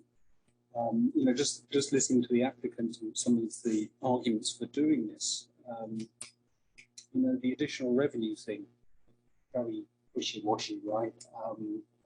30, 50%, but that's relative. There could be something else there which is revenue generating, right? It could be a mixed-use place which is generating revenue. Commissioner Sisters' questions were good around the tax. By the way, the Campbell sales tax is 0.25%, so it would take a lot to really move the needle for us in exchange for what we would be giving up and what we'd be messaging to the community, right? So the general plan is that's done by us, right? It's done by the community. It is signed off by democratically elected officials. And we're basically, in my mind, if we're going against that, we're completely going roughshod against what we've been trying to achieve. You know, the benefit to Campbell citizens, right, in terms of another fuel station, I think within half a mile, there's 3 other fuel stations, right? We're not underserved with fuel stations in that area within Campbell. I can completely understand why the applicant finds it a very attractive site. It's right next to the 17, right? And I don't use that particular Shell fuel station because it's a horrible junction to get to, and there are cheaper fuel stations, which I think a lot of Campbell residents choose. So I can see it as being very attractive for people coming off the 17, causing more congestion in a rush, going into a busy junction where we have, if I'm memory serves me right, we've just got a $400,000 grant to do an investigation into making that area more friendly. And we're encouraging cars to come into that space, right? With the associated pollution, because they're not going to be electric cars, they're going to be gas cars. So they're not going to be, my take, I could be wrong here, they're not going to be Campbell residents. These are going to be people driving down and are bringing pollution into the city. I've never seen something where I think it's such a bad, as you can probably tell, so it's such a bad idea and brings so little benefit. And if you look at what the city is trying to do with the development generally and what we've been working so hard for in this general plan and the gateway and the landmark aspect, you know, do we want to say to people, the planning commission approved a revised filling station? And I think I think the staff's rationale in not approving it, apart from or denying the applicant, apart from the things about inconsistency, would be a motivation for the applicant to reconsider the position and talk to their landlord and other developers about doing something which is consistent with the city. I think that's I think that's a good thing.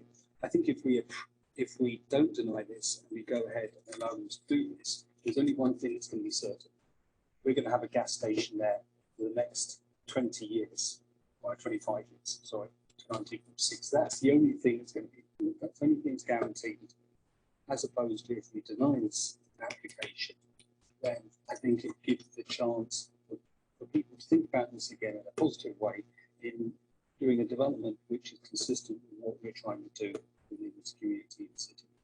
So, a lot of words there that I feel quite strongly about. Mr. Craig. Yeah, no, thank you. Yeah, you know, so sometimes what's best for the city of Campbell is you know, quote unquote unfair for a good, successful business that served the community for really a long time and kind of through no fault of your own. I think it was pretty well said by my fellow commissioners. And one thing I would say, I think we're getting a little off base when we talk about charging station. Even if it was a charging station, I think we'd have the same issues. So I think that's interesting, but yeah, I don't, you know, so I know you've got the lease and you know, so you legally, you know, obviously can't break the lease. And I think it was I guess I'll just take a couple sentences from the staff report. It articulates it so well. What we're hoping, market forces in the next decade may alter the economic considerations between the applicant and the property owner in a manner that could facilitate appropriate redevelopment of the property in the future. Goes on to say, ultimately, there will be a number of properties in this area that will be developed during the next development cycle, including Fry's, Elephant Bar, Staples Site, as well as a small professional office building immediately to the south. All of these properties are generational opportunities to reimagine the urban form of this critical entry into the city, a future in which a gasoline station has no place. I think it says it all. I think these are things that we've been talking about for a couple of years, and the staff really points it out. As Commissioner Ching just mentioned, I've been on the commission a while, and this is easily the most negative staff report on a development project that I've seen. But I agree with Sam on all the points. I think there's a number of issues with the project, but really the main one is this is really not the type of use that we want right there. And we're trying to make some changes that will really be good for the city long term. So, yeah, thanks. Thank you, Mr. Chair. I think I would have to agree with what was said. I do want to say I'm sorry because you are a business owner in the city in California, and I thank you for that.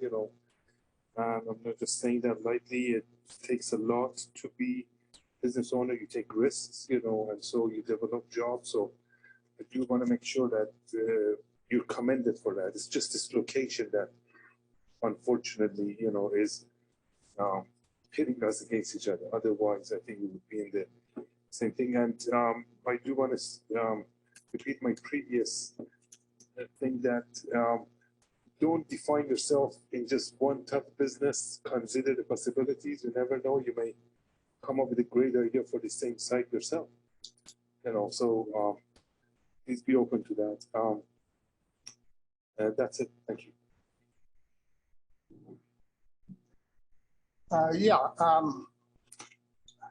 I'm thinking about this a lot, and I'm a little bit more conflicted than some of the other commissioners, and I actually understand. I think I understand the position of the folks from you in terms of not recognizing that they're at a gateway in Campbell when they have 130 stations around the state. I think that it would be reasonable to assume that they'd be able to upgrade a gas station at a location in one particular city, probably because they haven't had this issue come up before, and that it seemed perfectly natural to be able to do that at this location. I mean, we have service. We actually have a lot of service stations. And I was reading this article about. I think I'm not sure if you pointed to it, but there was another article about this issue about Petaluma has, and some other cities have put in laws to not allow new service stations to come into the city. And Petaluma says they have plenty, they have too many. And actually, I compared that to Campbell, and we actually have even more per capita and per square foot mile than Petaluma. We have about a dozen stations. But the fact is that we have had service stations not only in Campbell but everywhere at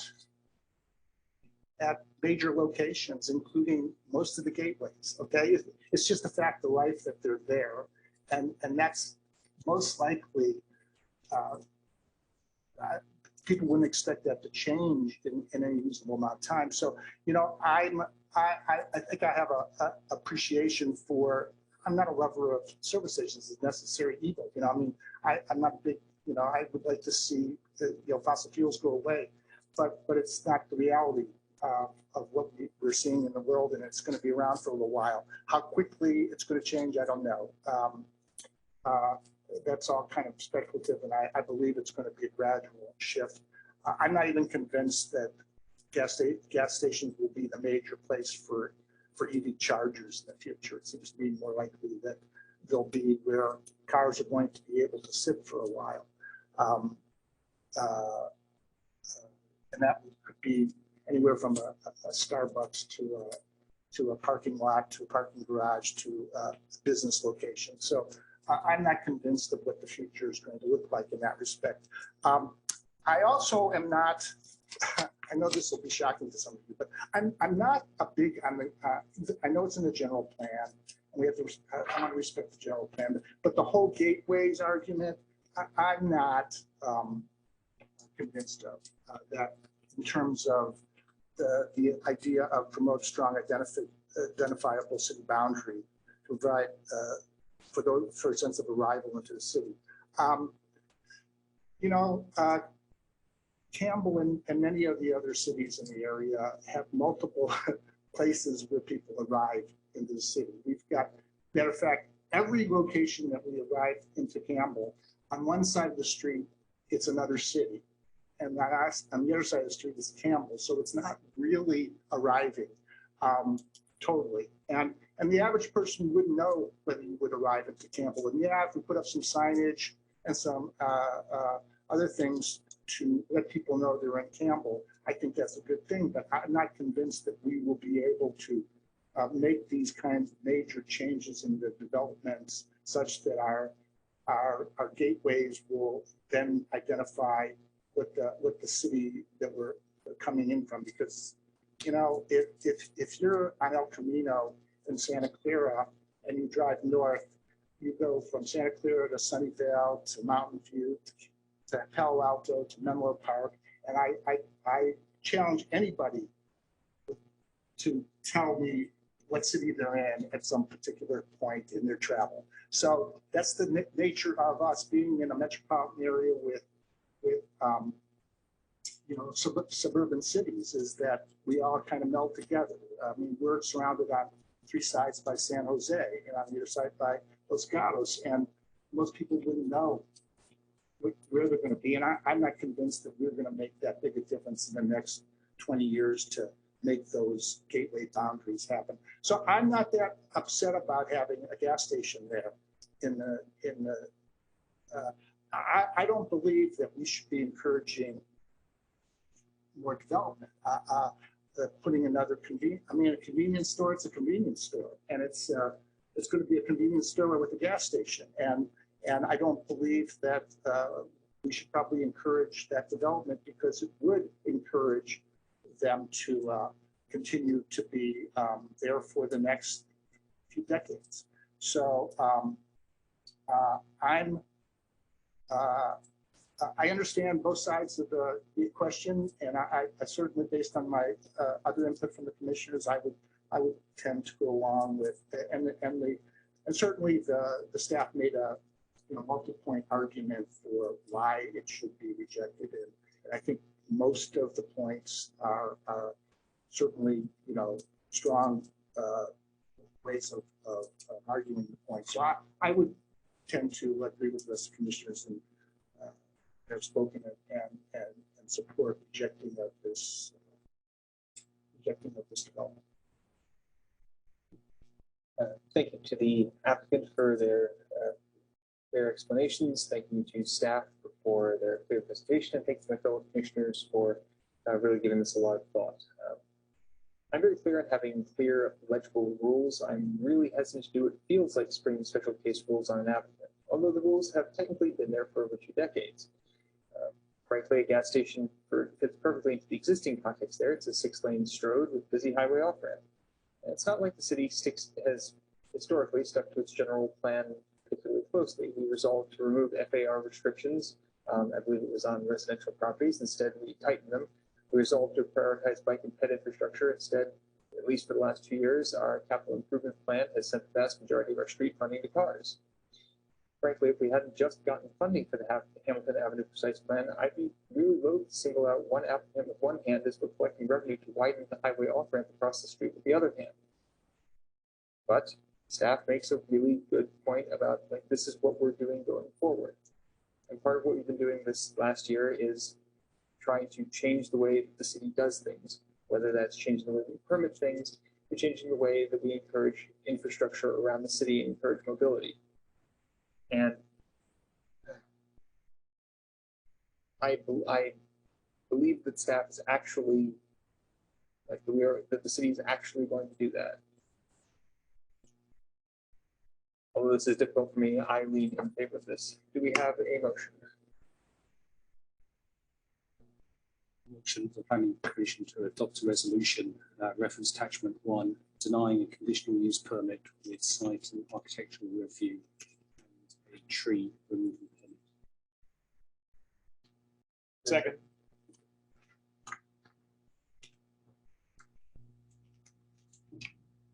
I will call vote. Commissioner Fields? Aye. Commissioner Chang? Aye. Commissioner Gray? Aye. Commissioner Campcar? Aye. Vice Chair Scissor? Aye. Chair Buckbinder? Aye.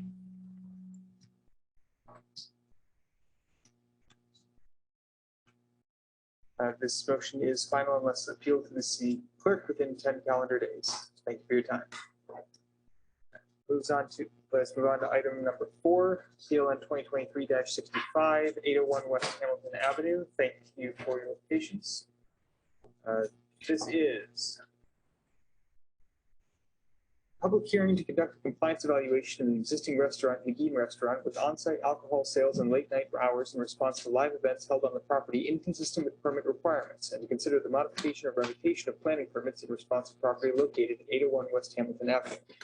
The will be presented by Tracy Tam, I believe. Just give Tracy 1 minute to set up. We'll be off to the races.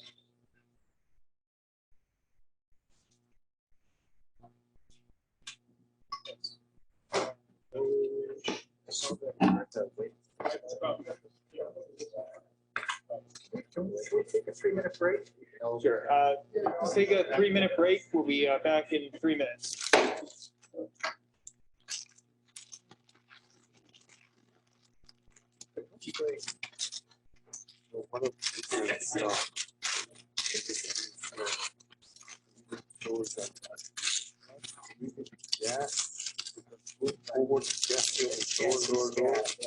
Gas is just a loss leader. And specifically to the alcohol still. Alcohol still, we don't want to be convinced for business anymore. Alcohol still is big.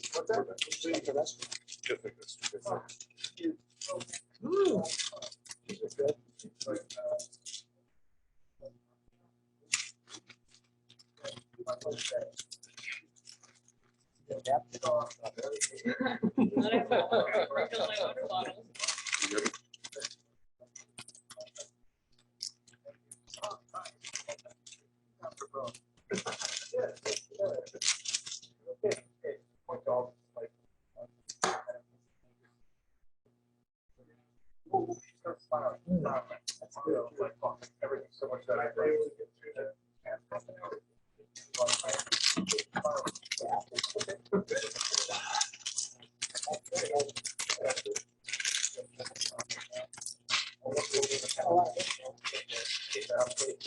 Talking to, oh, I am talking to Palo Alto.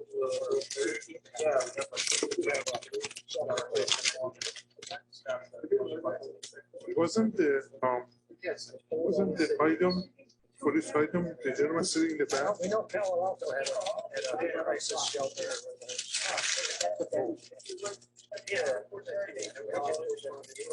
Not real?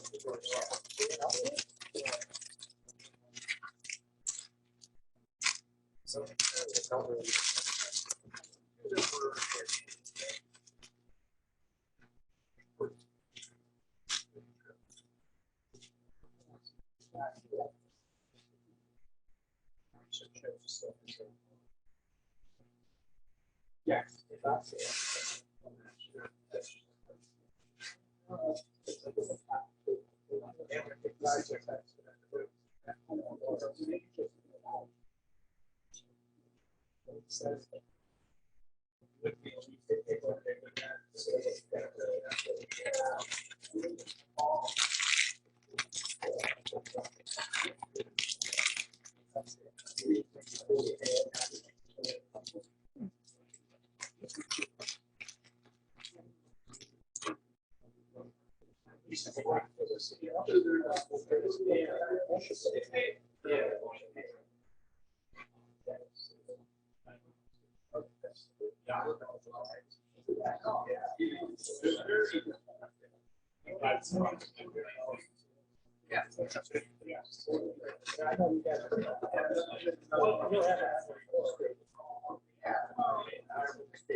Get a good workout. Huh?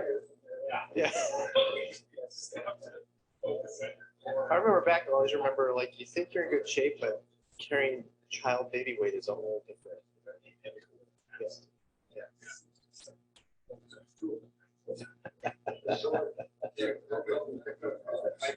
Yeah.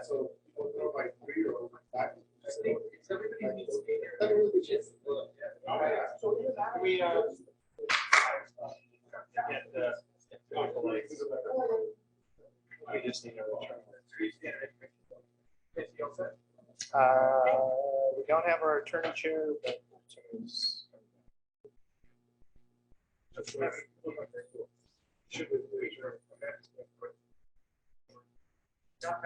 I think to open the. Okay. All right. And we're back.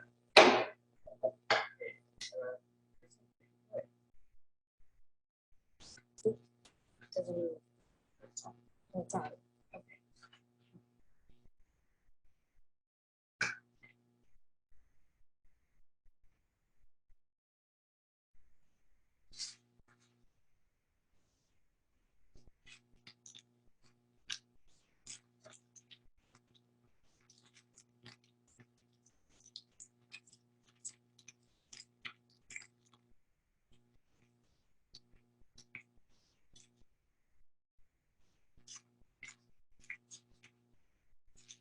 Thank you. I'm used to the speaker here. Good evening, commissioners. I tried that. It just moved. Good evening, commissioners. Tracy Tam presenting on item 4 tonight.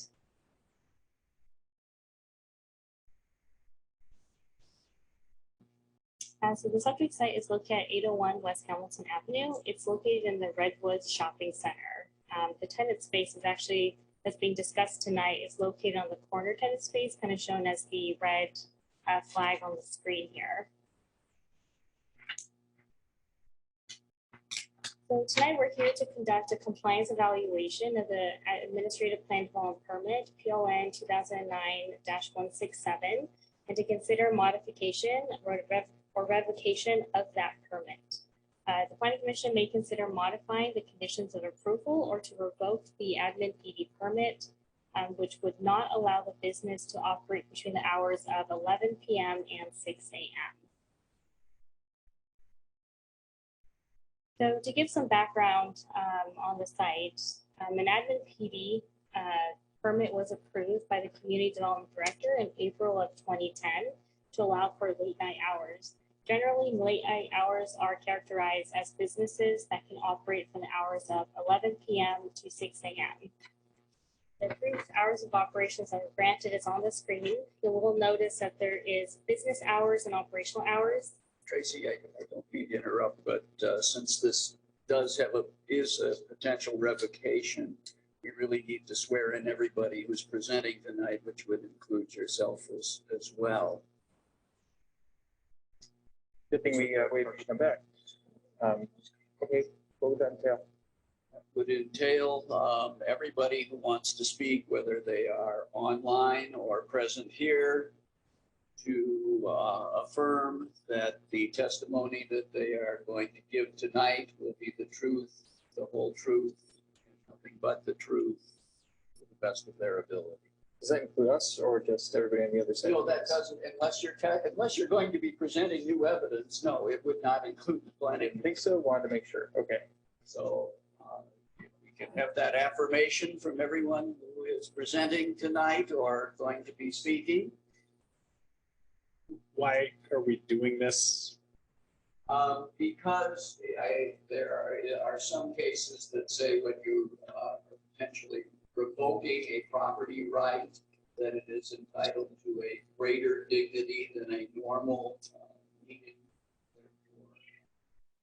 That's where.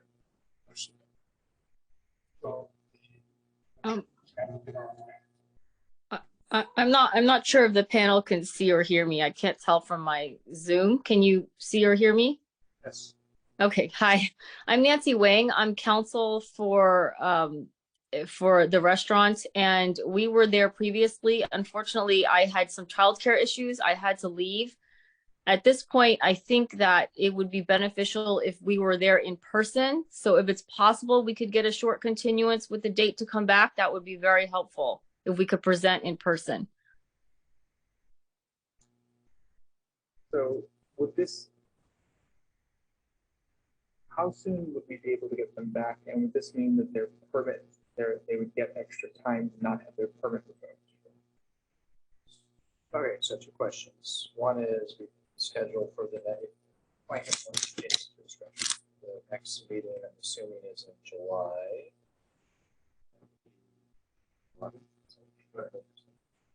Currently, there's no, I mean, what you have is a revocation modification of your existing permit. Permit would exist as is until that hearing, and you have the discretion to modify it. And so if you ask staff, the only issue is there a risk between now and then? Because it is a revocation hearing because of some code enforcement issues on the property. I mean, they're on notice. I don't have evidence that they're planning events between now and July 11th. But that would be an consideration. Are you planning events between now and July 11th?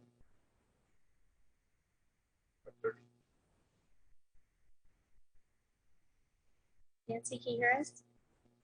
Yes, I'm sorry. I didn't know if that was being addressed to me. Was the question if there were any events that were going to be planned between now and July 11th? I assure you there are certainly not.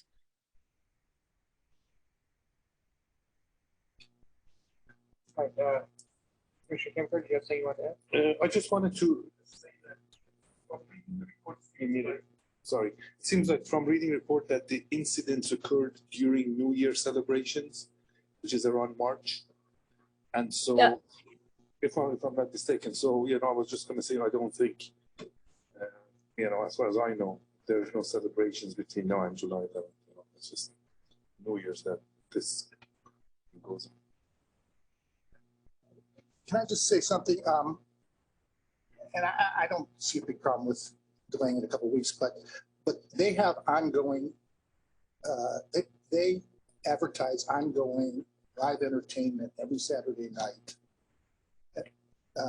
which I believe is against, which is not supposedly allowed. And so they promote it on their website. They do Saturday night live entertainment with music and a singer. And so just as a notice that this is the live entertainment portion of this issue is ongoing as far as I know, at least every Saturday night. That's a compelling point. The applicant is here, not here in person, but as you point out, this is it. You know, here, let's get a straw poll going. All right. I realize there's 6 of us. Hopefully this won't be deadline. Can you get a show of hands for who wants to hear this tonight? Just question, are we sure we can do this July 11th? There's not already a stacked agenda or something? It's pretty open. Okay. So people who want to hear this tonight. Okay. Well, I might hear it tonight, but if the applicant doesn't feel like they can represent themselves and there's nothing going on in the next couple of weeks, Except every Saturday. I will. Again, the thing is that the main, from what I've read, the main complaints have come from when they've done outdoor stuff, which is also not allowed. Not the indoor like entertainment, which is another issue, but the complaints have been about doing food and entertainment outside in the parking lot. And that's where the complaints came from. They're a relatively handful. And so I don't think unless they have plans for 4th of July outdoor barbecue, I don't think it would be nice to be able to accommodate them and have them be here in 2 weeks is not a long time. Maybe if we want to adjourn it until the 11th, maybe we could schedule it in as the first item. Yeah. Nancy's got a problem with childcare. I don't have a problem with that. Would someone like We need to a vote? We need to make a motion to. I move to You first need to open the public hearing so that we don't have to renotice this. Sorry. And give people a chance to comment. If they want, we would have to swear them before they made any comments. They may have none at this point and just 100% about it. Okay. Thank you for the heads up. I'll open the public hearing. Are there any members of the public who would like to comment on this? Nobody's raising their hand. Given that, I will close the public hearing. I will keep the public hearing open until the next. Exactly. Okay. So I'll move to defer this item until July, Planning Commission meeting of July 11th. Second that. Does that vote? Commissioner Fields? Aye. Commissioner Ching? Aye. Commissioner Craig? Aye. Commissioner Campcart? Aye. Vice Chair Scissor? Aye. Chair Buckbinder? No.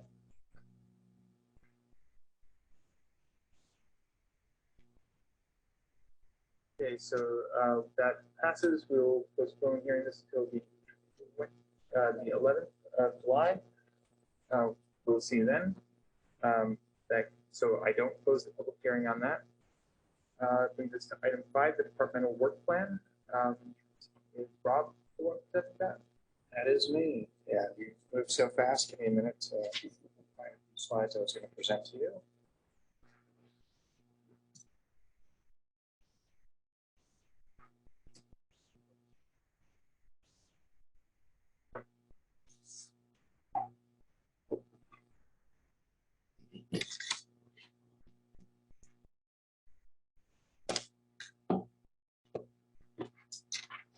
Okay, great. Changing gears. Originally I was going to say it was late in the evening. I'll make this go fast, but I won't make this go slow. So in talking with the chair, there was interest by the chair, and perhaps part of the commission was talking about looking at the department's work plan. As you know, over the last year, city's accomplished a lot through general plan zoning, housing element updates, but there's a lot more on the work plan. So we wanted to preview with you, or I wanted to preview with you. I do have support, I believe, our senior planner, Stephen Rose, here also online. What is the adopted work plan for the department for fiscal year 2024? Highlight some of the key things we're working on, and then 2 broad takeaways, just to give a sense of the Plan Commission, A, what that is, B, what are the touch points ahead, so I'll give you a sense of when you see things and be able to engage.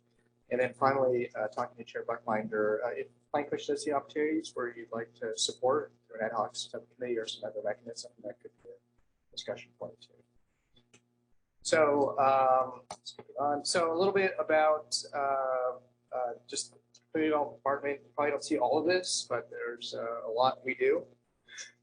So actually, my department's made up of 7 administrative budget units. So one is administration, that's myself and Ken, sort of oversee the department. In planning, we have focus on policy development, that's like general plan and zoning updates.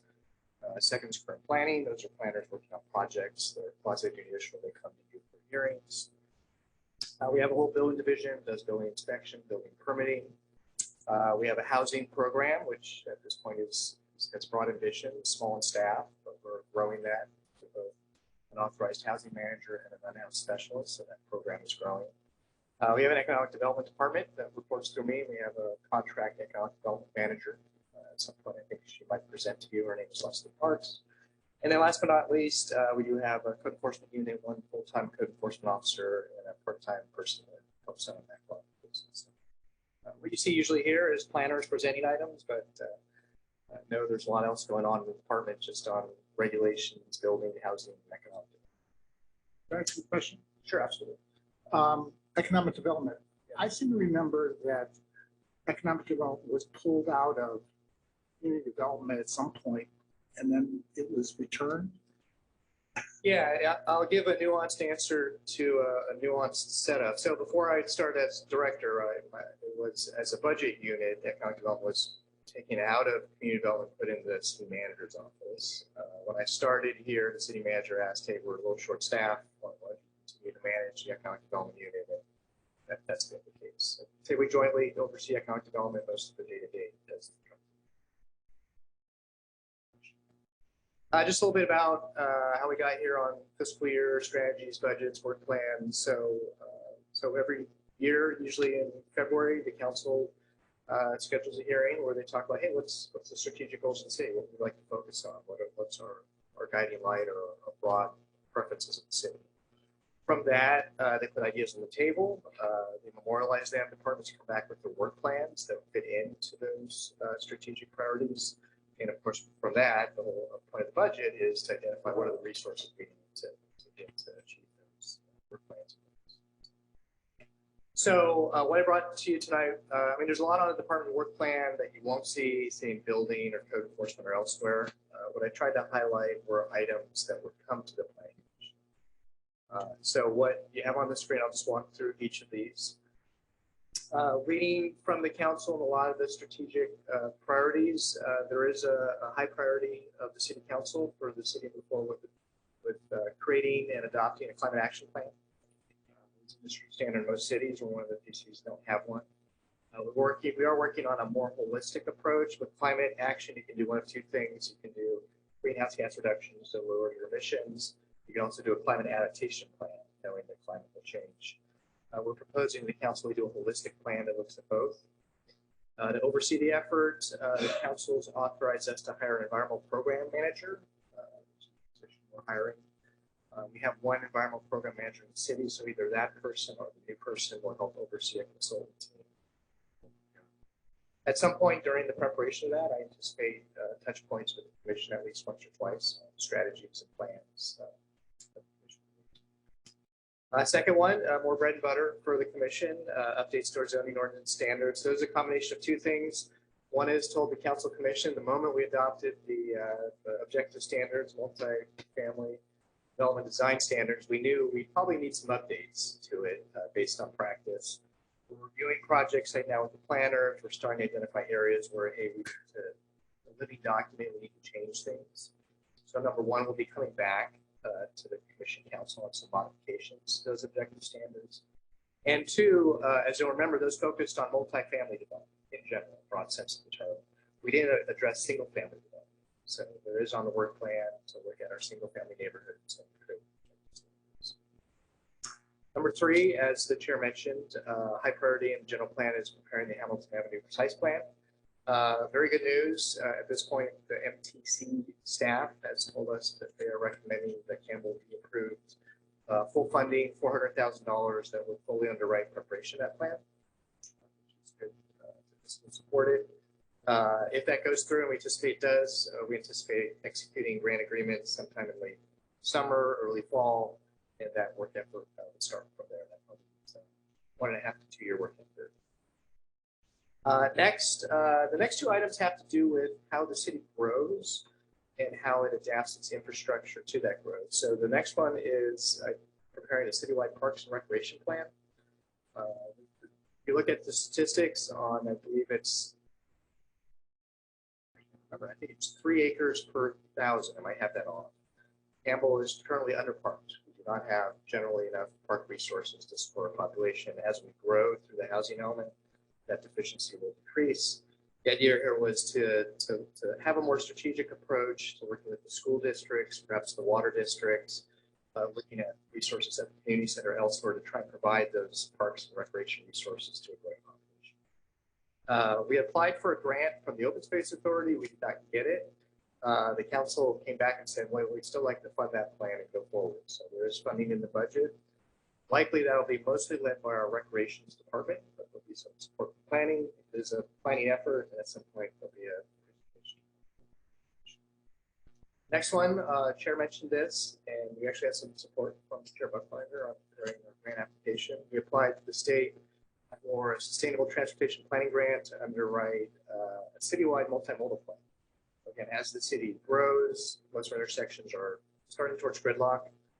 Traditionally, you would try and widen those intersections to get the gridlock unlocked. There's really no options left in Campbell. So the idea is to do a paradigm shift, invest really in bike, ped, and other improvements in the city to help cause the process. Whatever it is, multimodal, not just driving your car. So we have applied for that grant. We are still waiting to see if we get it. I think in the next month we should learn that. It's a big amount. It's about $750,000. This is a cheap plan. But depending on the disposition of the grant, that will determine those.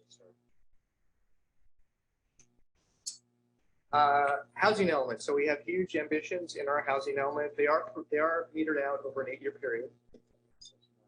Full stress to staff and commission on year one.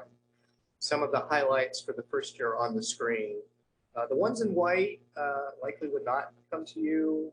One is we have an audit of our program and we need to do better oversight of our below market rate units. That's something we'll do internally with the below market rate manager.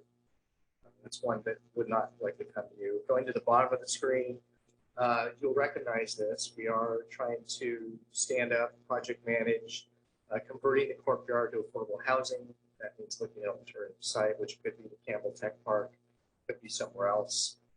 But we're hiring staff to start working on trying to find a place to relocate the courtyard, and then project managing to converting that site to affordable housing.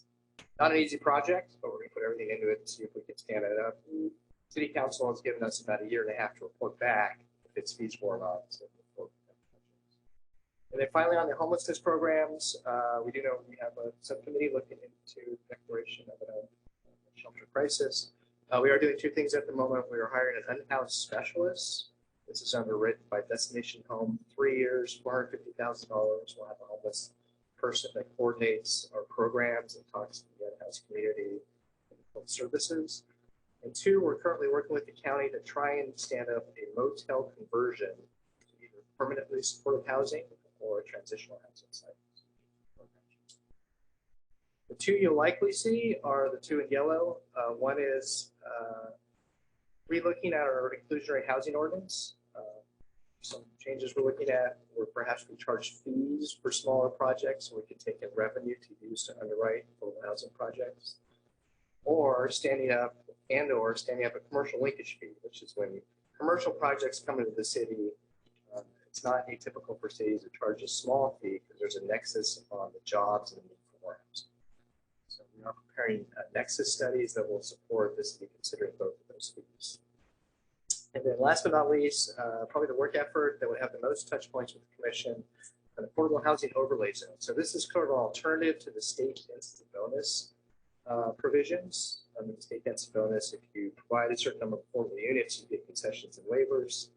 There was a high preference of the council of creating a Campbell density bonus program that gave certainty on having projects go through the process. But some areas where we would ask developers not to ask for concessions and waivers. And one of the discussion points was not to go over our 75 billion. So be standing up a program that we think affordable housing developers would use that give Campbell things and likes and prevents projects from having things that doesn't like. It would give more certainty. And then last but not least, we are updating the city's economic development plan. We have hired a consultant team. There was a kickoff meeting with the city council. They're completing right now what's called existing condition findings. They did a lot of outreach, talking to business owners, residents, property brokers to get a sense of sort of a SWOT analysis. What are the strengths, weaknesses, opportunities, threats for Campbell as a viable business location? That'll be presented to council soon, but there is a touch point in the next few months where the recommendations of the plan will come to the commission. So there's a lot going on, Jim. So from all that, I wanted to pivot to sort of, timelines and touch points, and that's what's on the screen. Not a lot of graphics, so I can put things in color just a little bit. So we are working on the economic development plan. We anticipate in the fall a draft plan being presented to the planning commission. That's the touch point. We are starting right now on the affordable housing overlay zone. We have an intern in our office that's doing some research on that. And that might be an opportunity for the planning commission to start working early on that overlay zone. And we are working on nexus studies. We put out a procurement process. We have bids in for a consultant to prepare the nexus studies, and we should execute contracts soon to start that. So those are things that are starting now. Late fall, the city will likely start work on the climate action plan. For the environmental program specialist soon, and that will help kickstart that. The zoning ordinance updates, as I mentioned, we're waiting for a few projects to see what areas we want to modify the objective standards, and so that's likely early fall. We'll start that work effort. To let the commission know, I have some questions, and we'll talk more with the commission council. Should we invest a lot right now into the single-family neighborhood objective standards? It's a lot of work, number one. Two, a lot of our focus on the housing element has been more in the multifamily area. So just a consideration of investment, of time and energy into that effort and what the city will get out of it, number one. And number two, I have heard there are some state legislative bills that might change how we look at single family neighborhoods, modifications to SB 9. That just might cause us to see what our work effort would be if there are changes. And then finally, the Hamilton Avenue precise plan will probably start in September. Two last ones, the Park and Rec plan will probably start towards the end of the year, and then the multimodal transportation plan. We did get feedback from council. It's a pricey plan. It's about $750,000. Their feedback was if we don't get the grant this year, to wait to start that effort.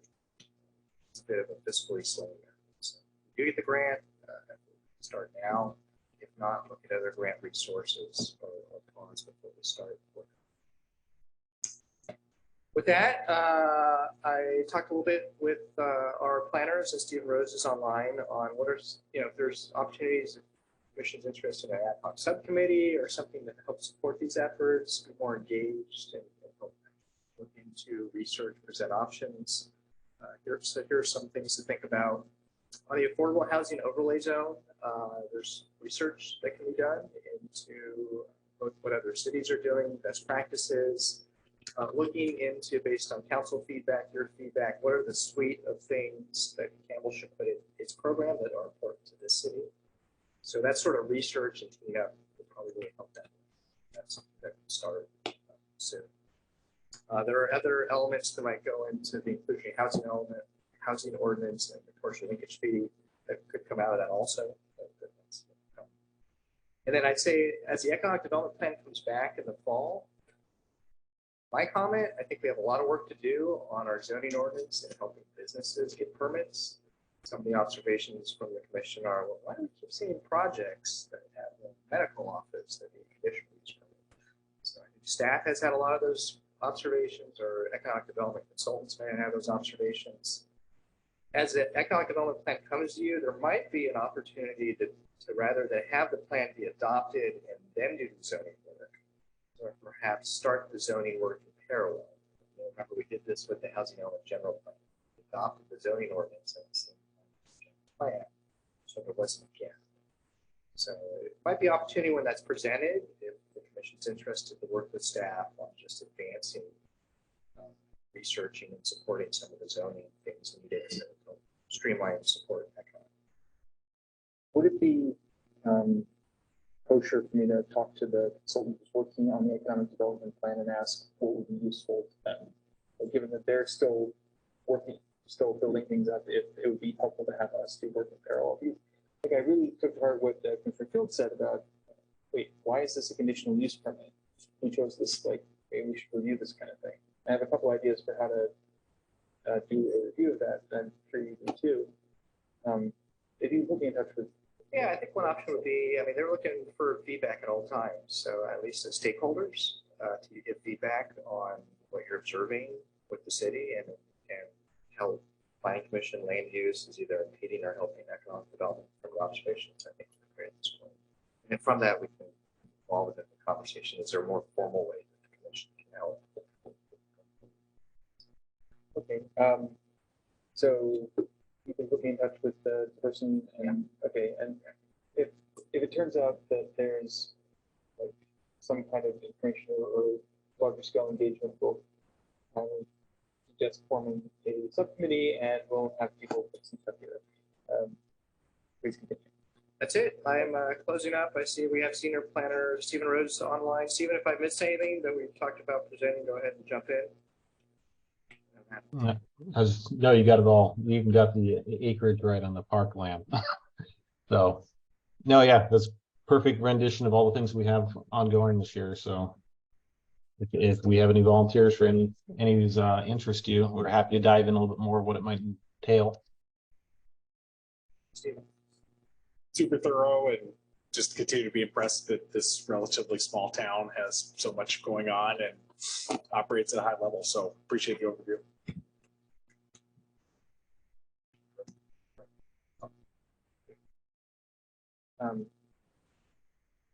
I have a question about the affordable housing overlay zone. Yeah. Can you just give us a brief understanding what that is? Yeah, I'll start. Stephen, you jump in broad stroke. So it's so anyone can avail themselves of the density bonus law. You provide a certain number of affordable units, you get a density bonus, and then you can get concessions and waivers that will exempt you from certain zoning restrictions. So the intention of affordable housing overlay zone one is to encourage affordable housing development. You would create a program where you would hopefully get more affordable units per project, but you would with the concessions and waivers, there's a lot of uncertainty on what developers might ask for. With the affordable housing overlay zone, you create more certainty on here are the preferences on what the city would like you to offer in terms of the number, the affordability of the units, what's in the project. And it would also provide things that we would give them, say ministerial approval, it doesn't go to a hearing, or maybe you get a reduction on fees, so the sweeteners. And they would also identify the areas where the city really doesn't want you to have a waiver or concession. So the discussion put with the council was, we really think the 75-foot height limit is important to the city. So if you entered into this program and you got all these sweeteners, you would commit to not going over a 75-foot height limit. So it's not literally just a geographical area. It is, yeah. Are you going to stipulate that these are the areas where this is going to be applicable? I mean, you could set it to be the whole city. You could set it to be certain areas. Yes, you could. Yeah, and that's part of, I think. My impression on overlay zones was when we went through the whole thing with the overlay zone thing, housing element, I guess, the general plan, that it was a specific area. And I think there's different types. Yeah, and that's part of the research is what's the best practice, what's the most effective. Would you just target areas that have high density development, which you would other questions? Question for the attorney.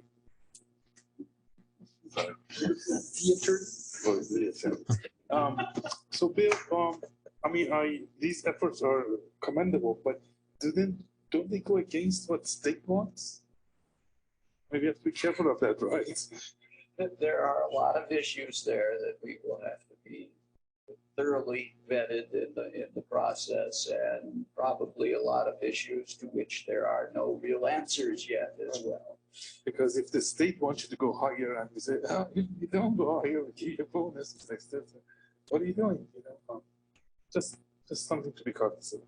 I mean, I think anyone, even if we adopted this program, you still have rights to use the state density bonus. So we could preclude you.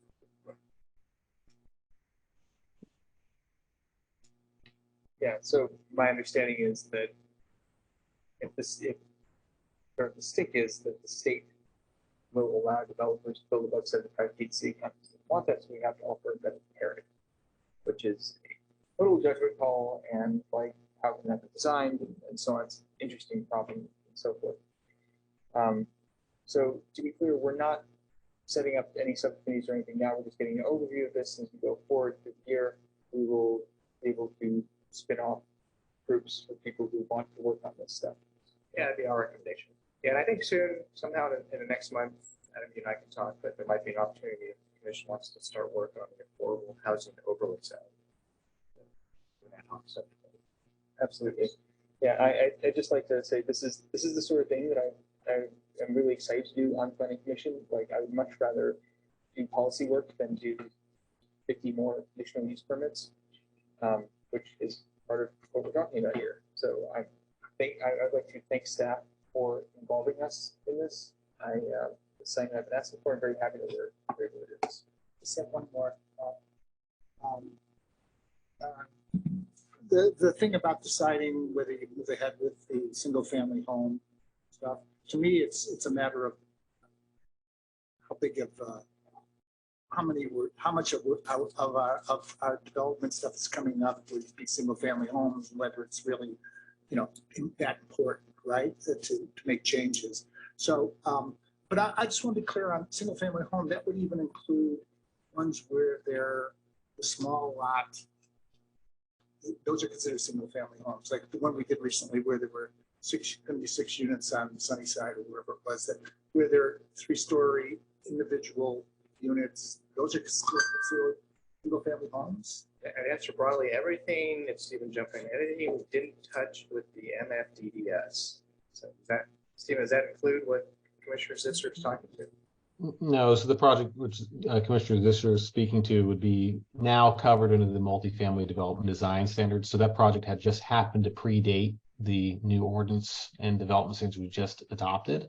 But this would be like your single family, traditional detached neighborhoods, like you're seeing Santa Tomas area, those areas east of Bascom, all those R16 lower density single family homes, all those areas which we don't have more robust objective standards to address. So it seems to me that, with the exception of like ADU requests, which we are getting a fair amount of, we don't get a lot of single family home developments anymore because there's not a lot of parcels out there, right? So it seems to me that it should go lower on the priority list based on my gut as to what we've seen. We get these occasionally one-offs throughout the year. So it's like, it's not a big impact thing to change the code that much, I would think. If I can just jump in here, I get I've signed up for the monthly emails from the building department, and the majority of building permits are for single family homes that just don't require discretionary action. Yes. Hopefully that'll change administratively. 80 years, SB9. But those are mostly like additions to an existing single family home rather than building a new single family. Well, frequently it's a tear down and rebuild or adding an ADU. I guess I'd be interested in what the numbers are, right? The real numbers are. Seeing, because that to me is like, for all the effort you have to put in to do a code, it's like, is it really a higher priority?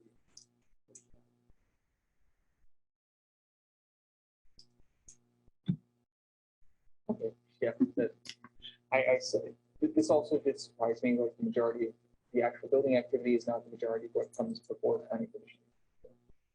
All right, I believe that nobody has any other questions. Looking forward to hearing more about that, and I'll talk to you afterwards about getting in touch with our economic development person. That brings us to item 6, the director's report. Matt, won't keep you any longer. All right, with that, I will adjourn to our next meeting of July 11th. Thank you everyone for your time. Have a good night.